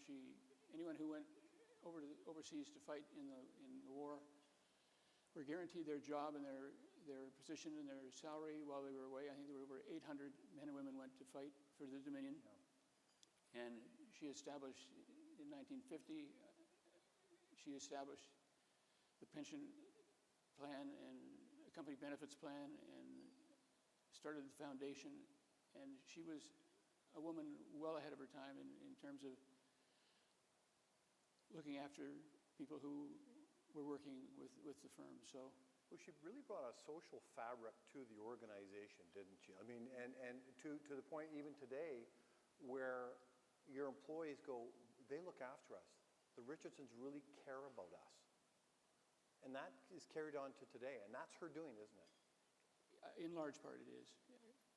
We have over 1,000 active and retired 25-year personnel now. And Granny started the 25-year dinner and so many things that we do today that are just not taken for granted, but were started by her. Okay, I want to come back to her a little later. Phil, do I have a mic on? Doesn't feel like I have a mic on. Can you hear me? I can't hear me. That's a problem. That's unusual. Yeah.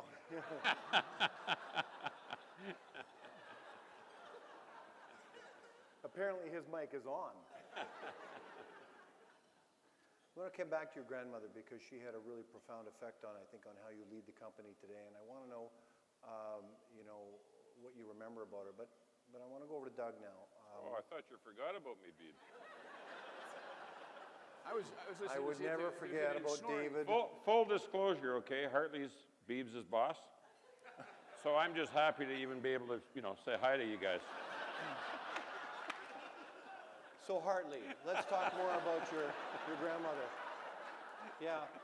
Have you heard of Maxim Trucking in Winnipeg? Who hasn't? Yeah. Who hasn't? Well, you buy that too. I do want to come back to your grandmother because she had a really profound impact on who you are today.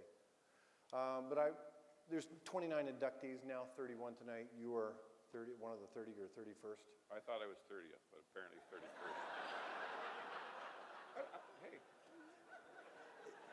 Even though Hartley is before Richardson, The ward could come Harvey back. before Richardson, and I'm still at the back, okay? I'm We okay don't want to with go from Age 31 to stand for 30. You're number 30. You're younger. Can I get my question out? I'm just going to try. We talked off the record about, how much respect you have for the Richardsons and all the other, and a number of other inductees, and you've earned the right to be here. I know you. I did that CEO luncheon series. I know you're the real meal deal. What does an award or a recognition like this mean to you? Well, as Jan so aptly put it, means another something to put in the garage.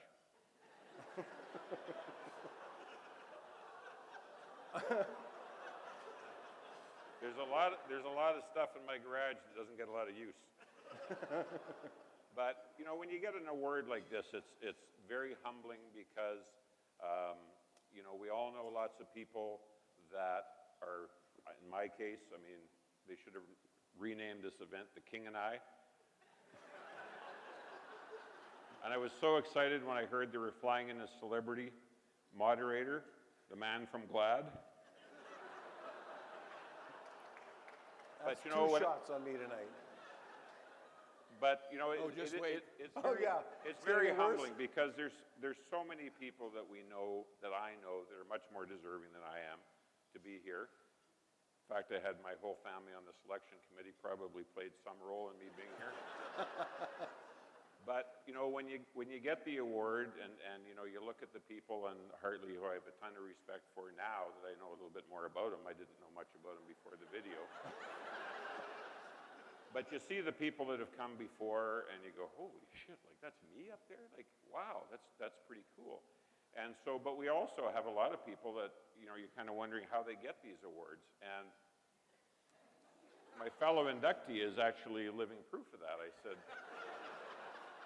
I've lived here my whole life. I've never heard of the Richardsons. I heard they were in some oil and gas and some food. So I assumed they had like maybe gas bars or convenience stores or whatever. And I started reading up on them a little bit, and you guys have done pretty good. They're really something. So it's a wonderful honor. To have it presented by Jack and Tom. We'll talk a little bit about them later, and to be amongst family who mean the world to me, friends who mean the world to me, and Hartley, who I just think is we were talking the other day, and I said, Hartley, you and I went to university at the same time. I thought you were a clown. I was a clown, because you were clowns in university, right? And I used to say, if his last name was Harvey and not Richardson, he'd be hungry today. But I've watched his body of work, seems to be the buzzword today, and I just have the utmost of respect. So my award is almost just being here with Hartley. Being able to share, and I understand who the fly is and who the elephant is. I'm under no false pretense, okay?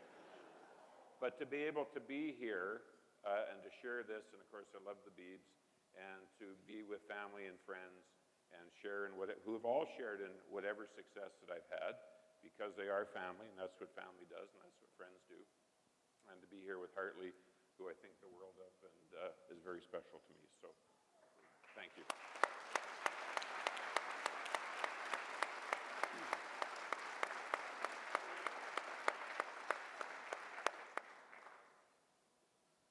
I didn't know if you were going to say anything to them, but I just want to ask Doug, where did they get those pictures, man? Yeah, hey. Well, you can't Photoshop. I had hair. No, that was false nose and eyeglasses. is Yeah, what that was. I remember buying that mask with all that stuff on it. But, By the way, Doug's 2 shows tomorrow night at Rumors are at 7 and 10. Stay with you for a sec. When we did our luncheon series, the title and subtitle was really You Had a Crush on Winnipeg. Why do you love our town so much? Because you're such a huge champion of our town when so many people really aren't or very critical of our town. Where does that come from? I think probably I don't know, like, what do I have to not like about it, first of all? So That's why I asked the question. Have a beautiful family, have the best friends in the world. I've had a great career. I've met the most wonderful people through volunteering or, you know, at hockey games or coaching the kids or doing whatever. I don't know, maybe I'm simple. You know, my first administration, she always wanted to live at the West Coast, and I said, well, why would you want to do that? And she said, because you might be happy. And I said, well, I'm happy here. I'm not looking for 100. Excuse me one moment.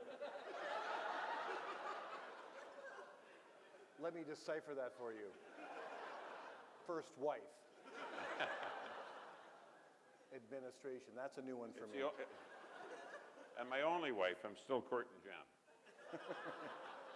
But you told a story that one time, you told me a story about your dad was in line somewhere. Oh, this is a great story. Yeah. So I guess this that was an easy prompt for me, I guess. You know, well, the apple doesn't fall far from the tree. So my dad was a great Winnipegger, had lots of different, his career was with IG.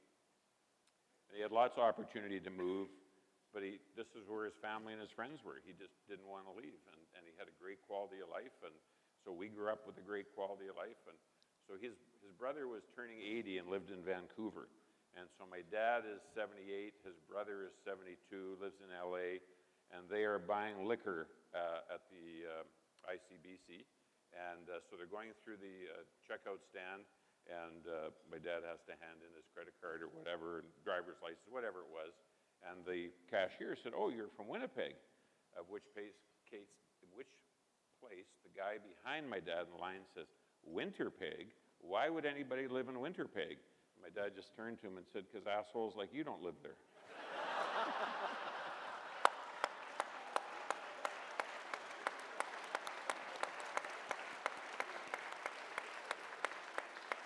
So I did my dad's eulogy, and I told that story at the eulogy, and of course, guys loved it, and that was my dad. My lovely sister is here, and she knows my dad. You never sat around the kitchen table wondering what dad was thinking.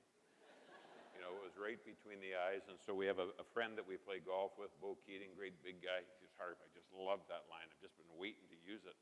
So he says, and Bo is a 6'4", 325-pound guy. And he's in the hot tub in Jamaica. And some guy from Toronto sits down beside him. Oh, where are you from? Winnipeg. Why would anybody want to live in Winnipeg? Because assholes like you don't live there. Bo said that guy was out of the hot tub, never saw him again. So I don't know, that's why I like Winnipeg. Could be wrong with that. When somebody says something, Doug, I say, you're either from Winnipeg or you just want to be. Exactly. Yeah, so if you don't like it. Yeah. Well, we're so glad you guys are in Winnipeg. I'm going to switch gears, maybe make it a touch serious, but we'll find out. Hartley, you took over the business 30 years ago, and you've been leading it ever since. The business was smaller when you took over, and it's 20, 22, 24 times larger now. You know, how did it get that way? I mean, you're so successful. Is there anything that you can share with us that how you became successful? I mean, yeah, I mean, what happened? Is it did you get lucky? Did you pick the right commodities? Did you have, is it the people? Like, what did it? Well, certainly the people did, Greg. I learned, fortunately, early in my career that you either hire smart or manage tough. Okay. And we had also the good fortune of being in industries that were important to the economy here, and we could get a position in them that was meaningful. And so we were in good business, in good industries with good people, and we got lucky. On a number of occasions, our timing was fortuitous, and I mentioned in the video when I was working with Bob Putniak, and we talked about getting more into the oil business, and we set out a path to go on, and was to build the business here which was started by my cousin Jim and Bob, to build up the business in Manitoba in the Wilson Basin, and so we stuck we looked at for a niche, and especially where we could have scale and growth, and we grew from there, and we've been very lucky to get the right people, and they've done a heck of a job. Paul Demray said to you something, gave you some advice about leadership, because your dad ran a smaller operation, still a very large operation, but the business grew dramatically in the time, and you really almost had to have two management or leadership styles, because your dad was really hands-on. He loved to tinker and be on the, on certain pieces of equipment, but the business grew. How would you describe your leadership style? And what did Paul Demray give you for advice? Well, I was talking with Mr. Demray one night, and he used the analogy where his businesses were an airplane, and that he said it's important that you have the best pilots flying those airplanes, running the business, and that if one thing you certainly don't want to do is while you're on a course, go and change the direction you're going in. Right. So we did our strategy planning, we set our course, and we grew our businesses accordingly, and it worked out very well. Both of you have mentors, or I'm sure there have been people you've looked up to that you said, I want to draw from that. Your dad was an important mentor for you, wasn't he? Yes, he was. Is there one thing that you can share with us that he left you with, or that's part of you today, that lives on, that George lives on inside you? The title of his autobiography was Common Sense. And he was a man who just went with his gut and thought things through and then moved on them. And he had a lot of common sense, and it was something that he left with me, and I hope I have taken advantage of that as well. You didn't do it by yourself, Doug. There was some mentorship in there. Who? All by myself. Well, the fireside chat is over for this evening then. Well, my dad was huge in my life for lots of different reasons.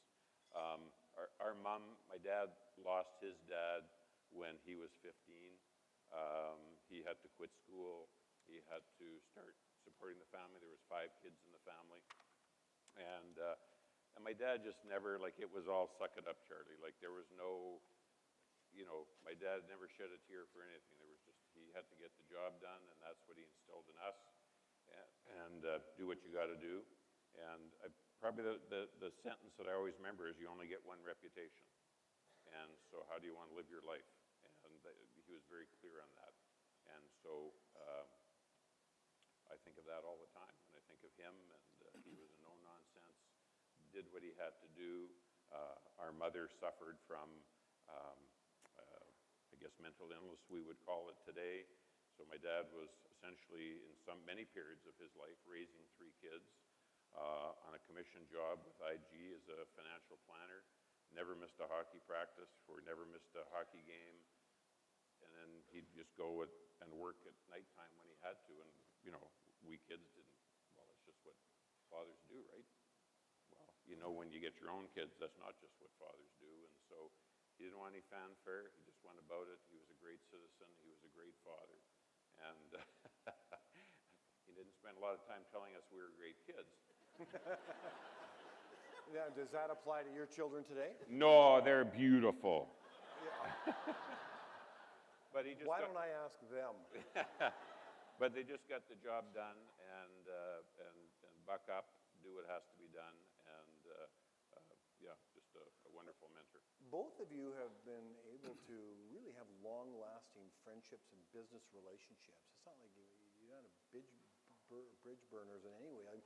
So talk about Tom Cowan and Jack Corbin. You have some close friends at your table here, childhood friends as well. I don't know your friends as well as, none of your friends, but they've been around a long, when you talk about friendships, notwithstanding the love for your family, you really have maintained and nourished these friendships. Talk about Jack and Tom, who are up here tonight. Well, Jack, I'll start with Jack. So Jack was, when International Harvester decided they needed some cash and they were going to liquidate the retail branches across the country, across North America. And Winnipeg was the losingest branch in Canada. It lost $250,000 a year for 3 successive years. I was 27 years old, and they slipped me into the branch manager's seat and just sort of said, don't screw it up. We almost got it sold. And so in popped Jack. Jack, by the way, is a member of the Manitoba Sports Hall of Fame, originally a Winnipegger. And so I didn't know Jack from Adam. He didn't know me. The story was told of his partner bringing his wife out on a beautiful January day, and the wind is whipping across the tarmac, and I love cold weather. I wouldn't be in this seat today if it had been a nice day. So Jack then phoned me and said, basically, I'm going to tell my partner to poop or get off the pot. And he said, would you be in? And of course, I was too stupid to say no. And it was $75,000 each. I could raise 50, second mortgage on the house, third mortgage on the dog. And Jack said, I think we should be equal partners. And so Jack loaned me $25,000. We walked into the Royal Bank. They were kind enough to wait till I left before they ripped up my personal guarantee, because somebody was going to lose their job if they found that in a drawer. And Jack just believed in me, and that was how we started. And 40 years later, we're still great friends, and he's here today, and that's very special to me. Tom Cowan, again, probably my darkest day. You know, you don't get whatever success you have, and Hartley said it, it's about picking people that are smarter than you. So I had a C average in pre-med and a C average in commerce, so finding somebody smarter than me was actually quite easy. There was teams of them. And so Tom entered into my life. He was the president of GE Capital Equipment Finance. I was just, as the story goes, it was 1999. I was going through a divorce. My wife wouldn't sign the mortgage payments on her new building. I had called in the builder to bring all the sub-trades in to tell them that I can't pay you. I don't know when I can pay you. These things all work out, but I can't pay you today. Do whatever you have to do, because I didn't want the general contractor, who was a friend. I didn't want him being, accused of anything. And and the bank had called her loan. Never had an unprofitable year, never missed a payment. But the TD Bank, if they happen to be here, called my loan. I think you're safe tonight. I think you're safe tonight. They later came back about 3 years later and said, I think we made a mistake. Would you consider coming back? That's exactly what I said. So anyways, I happened to be sitting in St. Vital Park in my car, not thinking I'm going to boff myself, but I'm just thinking,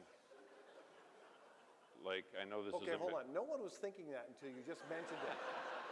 Well, no, I'm Honest sitting there to going, goodness. I've been in business. The bank's called my loan. My wife, I'm going through a divorce, and I can't finish building a half-finished building. I'm just kind of going it's a mixed crowd, like WTF. Phone rings, and it's Tom. By the way, I'm not going to decipher that one. And it's Tom, just phoning out of the blue. And so we have a good conversation. I tell him about what's going on. And anyways, long story short, Tom got the first commercial mortgage ever in the history of GE Capital Equipment Finance in Canada for me because of our relationship, and helped me out of a bind. And I have never forgot that, Tom.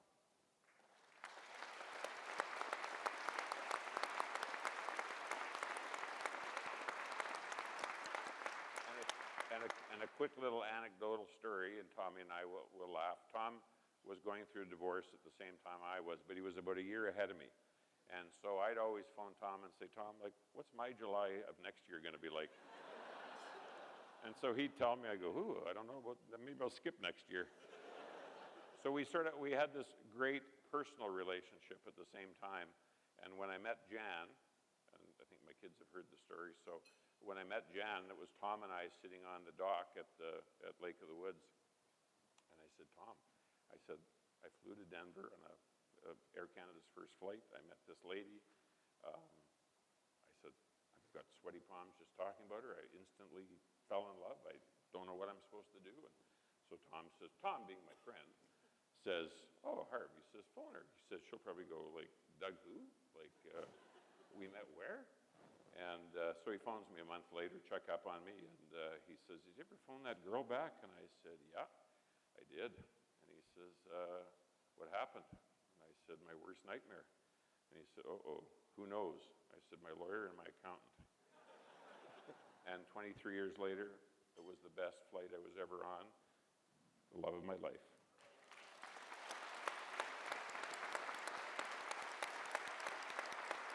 So Tom has played a fun role, played a very strategic role in my life. And where I was going with this was just how you, both of you, have long-lasting relationships. It's an opportunity for you to give a shout-out to any of your friends if you want. Otherwise, I'll do a pivot.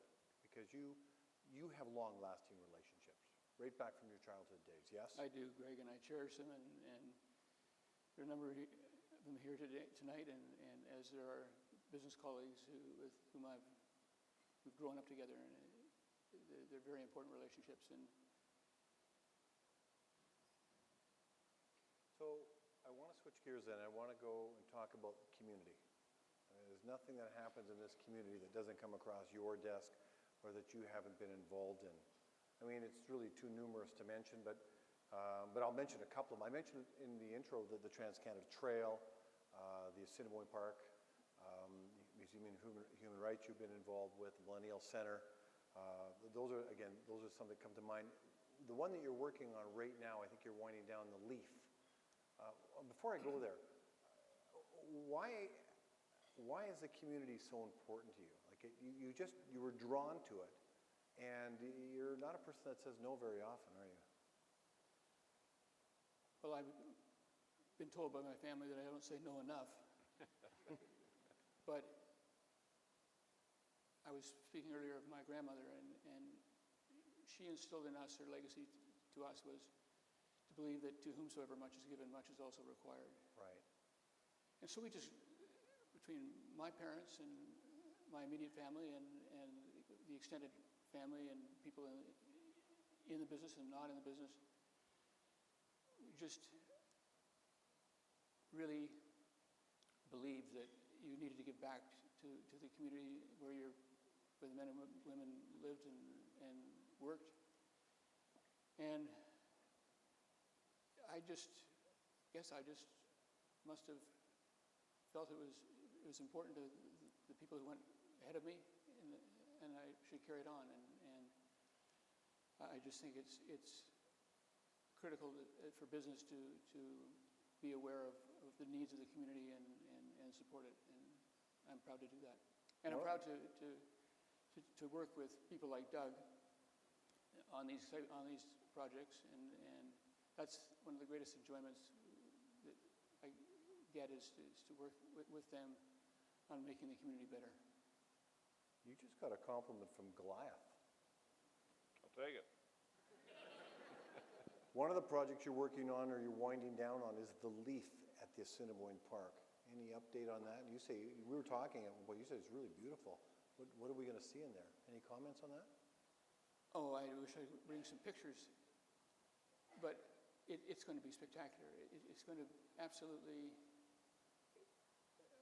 be an amazing facility for this community and for this country. And we're a month away from getting it open. And it's been a challenge. There's been lots of challenges with COVID and construction, but we've persevered and we're close. And we had the indoor waterfall, which is the highest waterfall in North America, in the interior. And I can't believe that the journey is almost coming to an end, because I've been involved in the Assiniboine Park. It seems like Forever? Forever. It's time. But when I ride through there on my bike and I see the people, families, having a family gathering and doing a barbecue, and enjoying the park, it makes it all worth it. Well, just on behalf of my family and all the parts of Winnipeg that we're using, I want to thank you. You're just an amazing, yeah.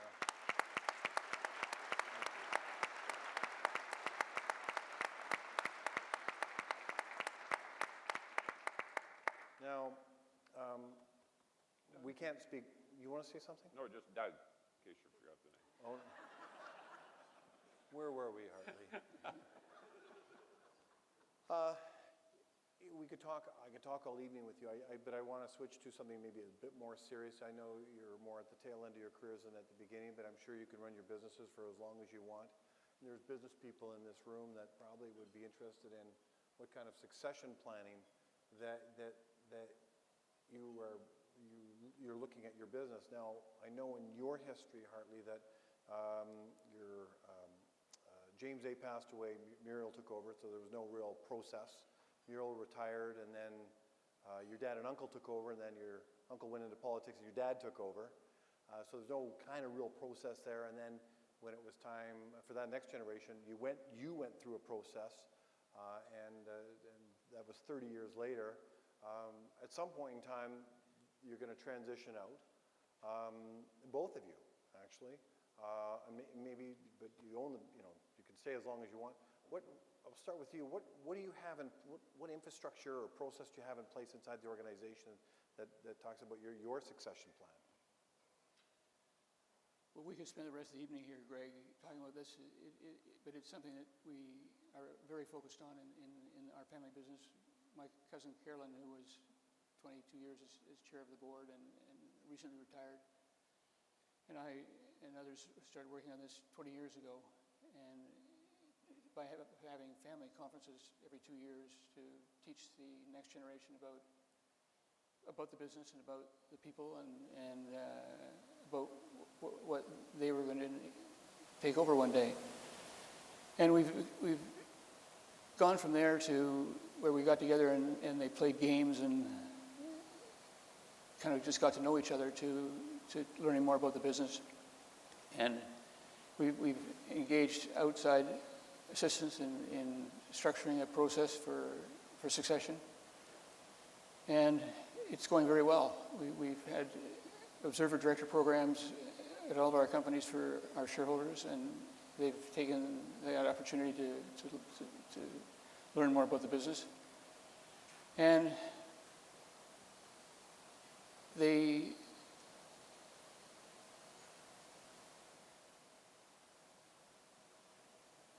opportunity that we've had to get them out and have them learn more about the business has been, as I was saying, is very good.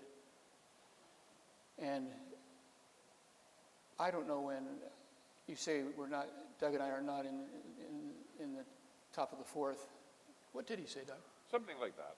I was referring to that you're closer to the end than the beginning of your careers. It was a nice way of telling us that we're done. We're done. Well, you can quite say it that way. Hartley, you can make him done. I can't. I didn't think that was funny, by the way. We're opening a branch in Swift Current. Yeah. He'd be fabulous. This just keeps going down this road, and I'm not happy about this. Hartley, can you imagine that tuxedo in Swift Current? Hartley, I know that I'll stay on track here. Reed, Greg, we'll get done at some point tonight. But to stay with, this is important because there's 27 G6s following the 5 G5s, and I do know there was something in place where your nieces, your kids, your nieces and nephews had to go on and forge their own career, and then maybe at some point repatriate back to your own organization. But I almost felt there was a bit of risk that they became so successful wherever they were that it was tough to bring it back. But it seems like through announcements in the newspaper, those on the various boards, they're now coming back. Is that what's happening? They are, and I'm very proud of the fact that many of them went out and did things on their own and spent the 5 years that we encouraged them to do something outside of the family business, and it's worked, and we have a process, and it'll take time, but we've got such an outstanding group of young men and women in the next generation. I can't say enough about them, all of them. They're a great group. They're grounded, they're hardworking, they're focused, and they're interested in the well-being of what is their family business. So the next leader of your organization will be a Richardson. So, for example, if I wanted to apply for the job, I couldn't do that. I advise you against that, Greg.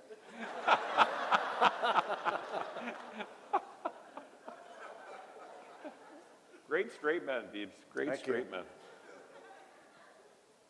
You've had some health issues. You still have some health issues. You have cancer.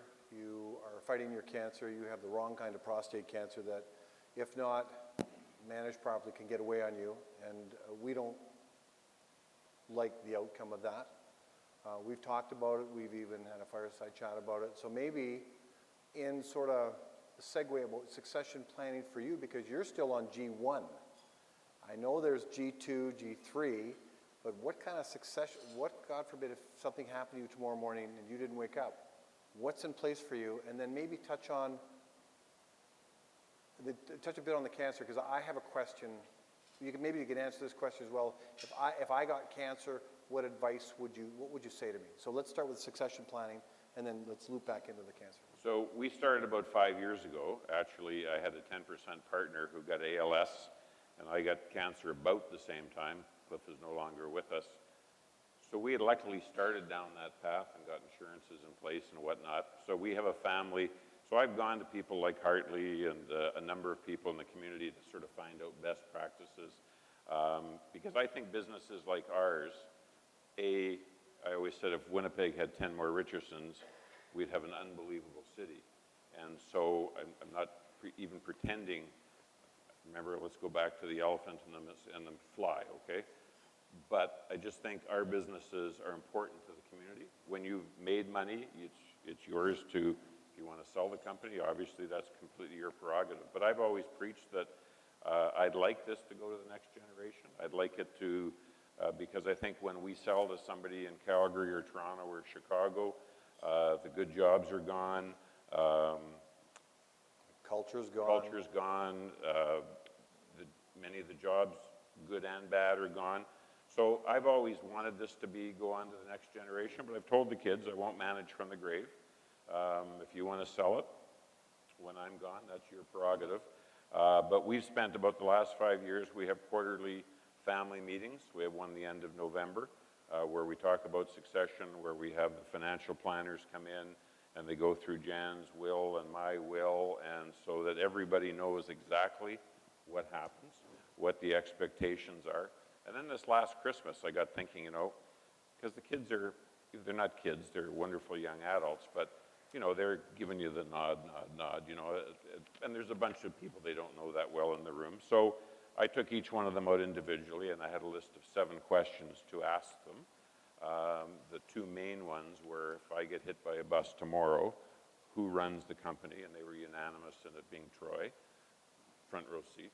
Troy's already starting to run it. He got in the front row and I was in the back row. So we're talking about Troy Hamilton. Yeah. He's already started to move into that role. And so that was one. And then the other one was, do you want it to carry on to the next generation? And each of them independently of the other said yes, they would. So we will continue to plan. We'll continue to learn from people like the Richardsons and many other great Winnipeg companies that have gone multi-generation. And we'll see where it goes. So. And the cancer? Cancer, that's kind of a fun topic. It's supposed to be like an award night or something. I saw in the video you're an open book. I had my hormone shot today, okay? So, I've got a little fat ass and saggy boobs and hot flashes, so I'm having a great night so far.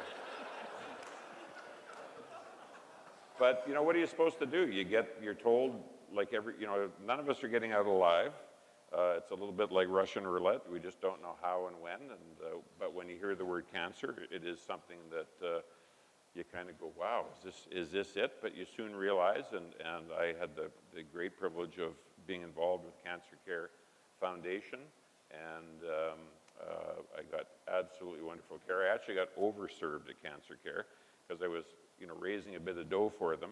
And so I was seeing, I think, 4 different doctors, and I said, I get scanxiety, like you get the heebie-jeebies every time you got to go to an appointment because they're talking about your life. And so today I go every 90 days, and they tell me I have an incurable cancer as of today. And every 90 days they tell you whether you're stable or whether it's spread or whether, where you're at. So it's not fun to go. So I actually asked them if I could sort of reduce my number of doctors I was seeing, and which, we've done. And, and I'm not on the foundation board anymore, so I'm not asking for dough. But we have an unbelievable cancer facility here. And, it's typical of so many things in Winnipeg. We punch way above our weight.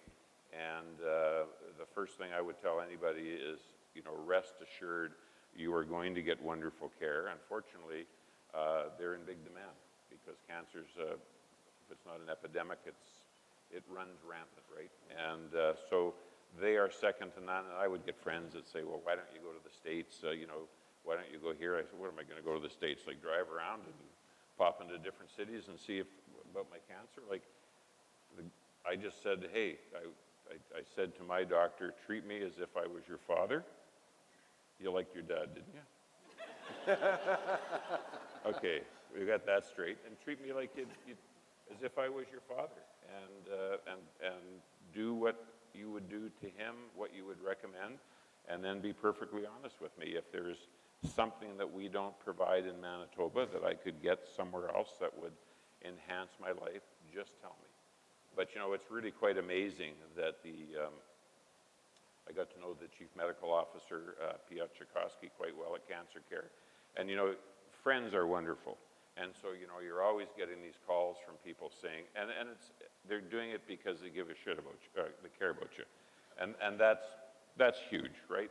And so they'd phone and they'd say, I got this thing that, if you eat 4 pounds of carrots every 3rd day and stand on your head on the even days, I know guys it's worked for. And so I'd go to Piotr and I'd say, this, and he said, Doug, there is no silver bullet. And you stop and think about it. In today's age, you don't have to go to a conference to find out the latest treatments. It's all on the internet. They're going back and forth on the internet. So I really have just put my hands, my life in their hands, for lack of a better word. And they also, I asked him one day, I said, which I think is a wonderful lesson for all of us. And I said, there's always talk of, that a good attitude will help you live longer. And he told me, he said, Doug, there is no scientific evidence that a good attitude will help you live longer. But there is scientific evidence that a bad attitude will shorten your life. And I thought that was very profoundly. And so I don't think I ever needed any encouragement to have fun in life. But boy, if there ever is a time now to enjoy every single day, enjoy your family and your grandkids and your friends and events like this, it's now. So. Yeah.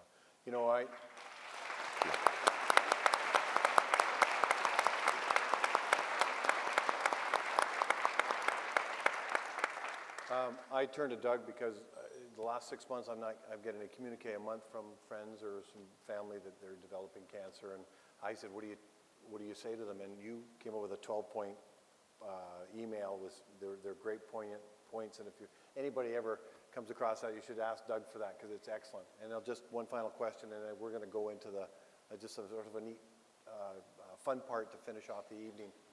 But if I had cancer, and I don't have cancer, but if I got it, what would you say to me? Doug, I have cancer. What do you say? Well, I mean, I'm not a doctor, and so I would first of all. But you've walked the walk, and you're walking the walk. Yeah, I think the first thing you realize, and the 12 points that I send to friends, the first thing I do is somebody will reach out to me and said, my husband or my friend or whatever, and I say, well, you have them reach out to me because cancer is a very private journey for some. For me, I think I have a gift in being able to share these things and to maybe take some of the fright out of it for people. So, you know, the first thing I would say is understand that it's not the end. I think the stats today are 40% of, or 80% of people diagnosed with cancer will live 5 years or longer after diagnosis. In the short time, in the 20 years that I've been involved in the cancer journey, that has grown by 10 to 20%. So somebody told me early on in my journey, just pretend you're in a burning building and keep running from room to room, because eventually the firemen will get there. And I think that's the best thing you do. Like, just continue to live your life the best that you can. And I appreciate there's different forms of cancer and some that you just don't have that opportunity to be able to live your life. But the one that I have is I'm in year 8 of my fight.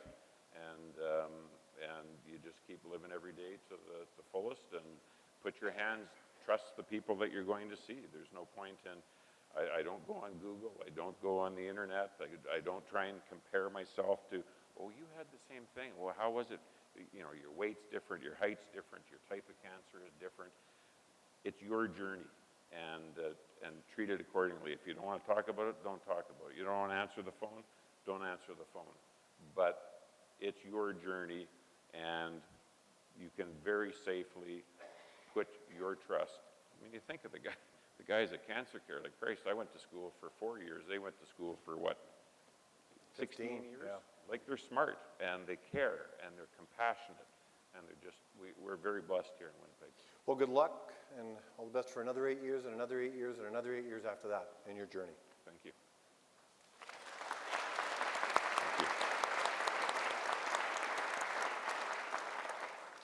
I think we could keep going, but we're not.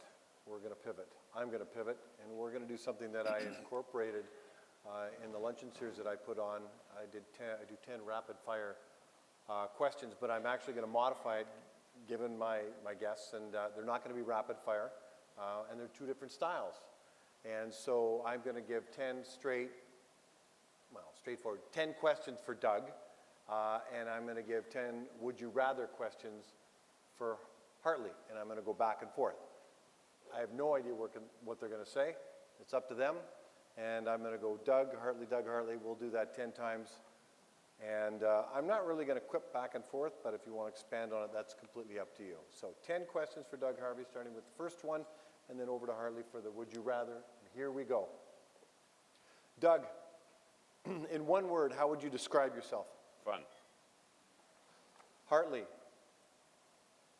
would you rather go skydiving or bungee jumping?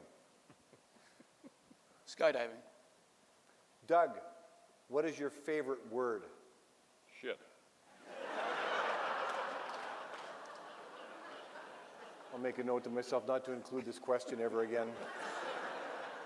Hartley, would you rather have dinner with the Queen or Gandhi if both were alive today?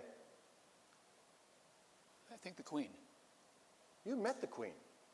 You were In the picture. What did she say to you? Do you remember? She said, would you like to go for dinner?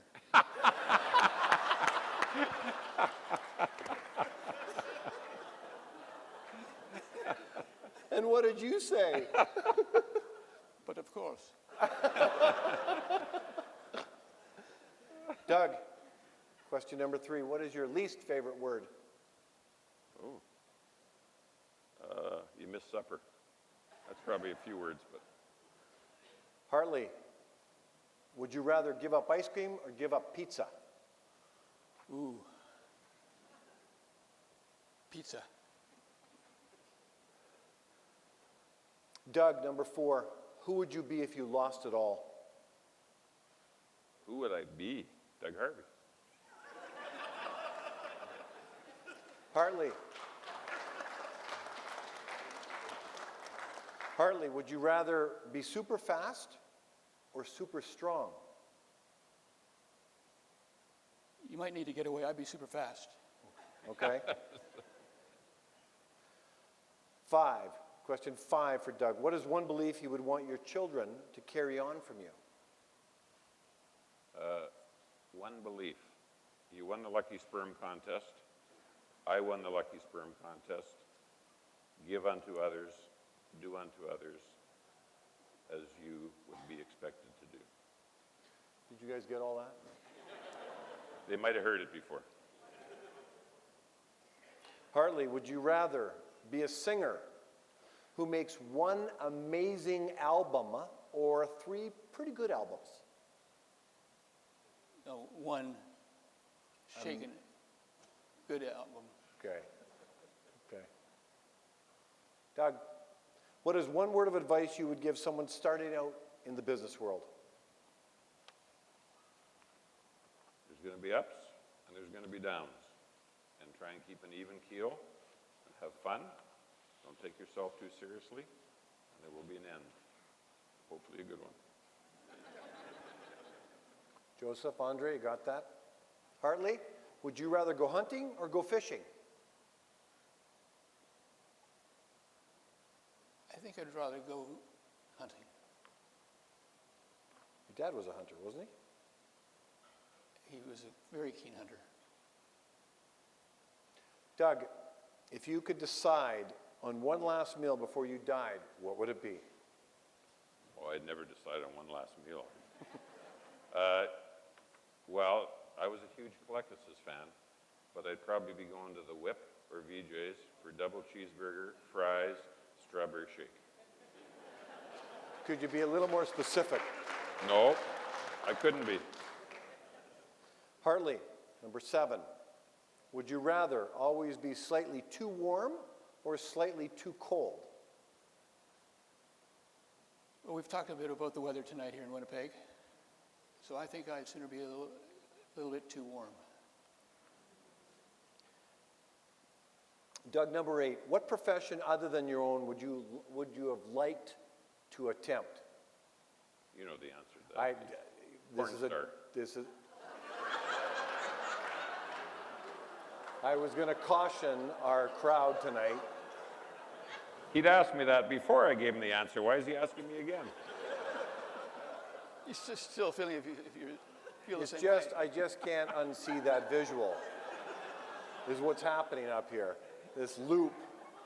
Hartley, number 8. Would you rather write a New York Times bestseller or win an Olympic gold medal? Win an Olympic gold medal. Number 9. If heaven exists. You're marking them there. Are you actually keeping score? Was there a right answer and a wrong answer? Hartley has 8, you have 0. Oh. Okay. Finally, I got a jab in. And you have a job. Good for you, Beebs. Where was I now? I've lost my number 9. Number 9 for you, Mr. Harvey, Mr. Inductee. If heaven exists, what would you like to hear God say when you arrive at the pearly gates? What are you doing here?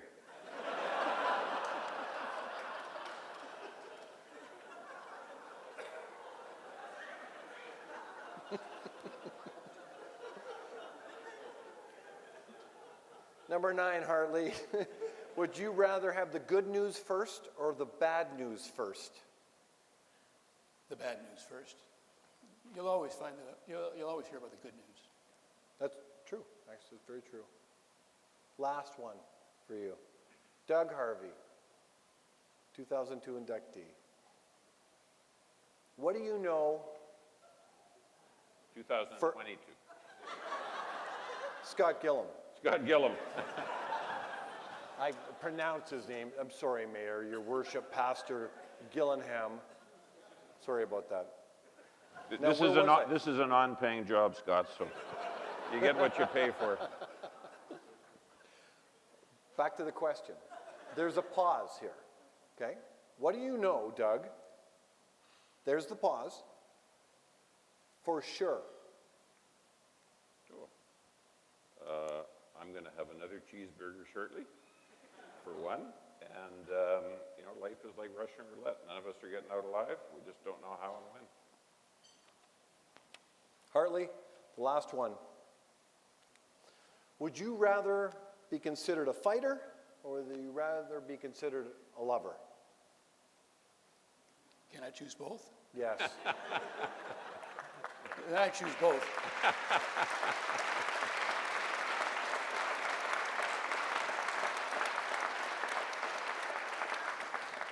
Ladies and gentlemen, your 2022 8th Annual JA Business Inductee Hall of Fame inductees. What happened to my microphone? And your Let's car start is being again, towed. Phil, let's start again. Ladies and gentlemen, it's been a wonderful evening. Thank you for being here on behalf of JA. Here are our 2022 inductees, well-deserved Mr. Doug Harvey and Mr. Hartley Richardson. Stay sitting, stay sitting. Oh, stay sitting. Ooh. Stay sitting. Atta boy, Hartley. Atta boy.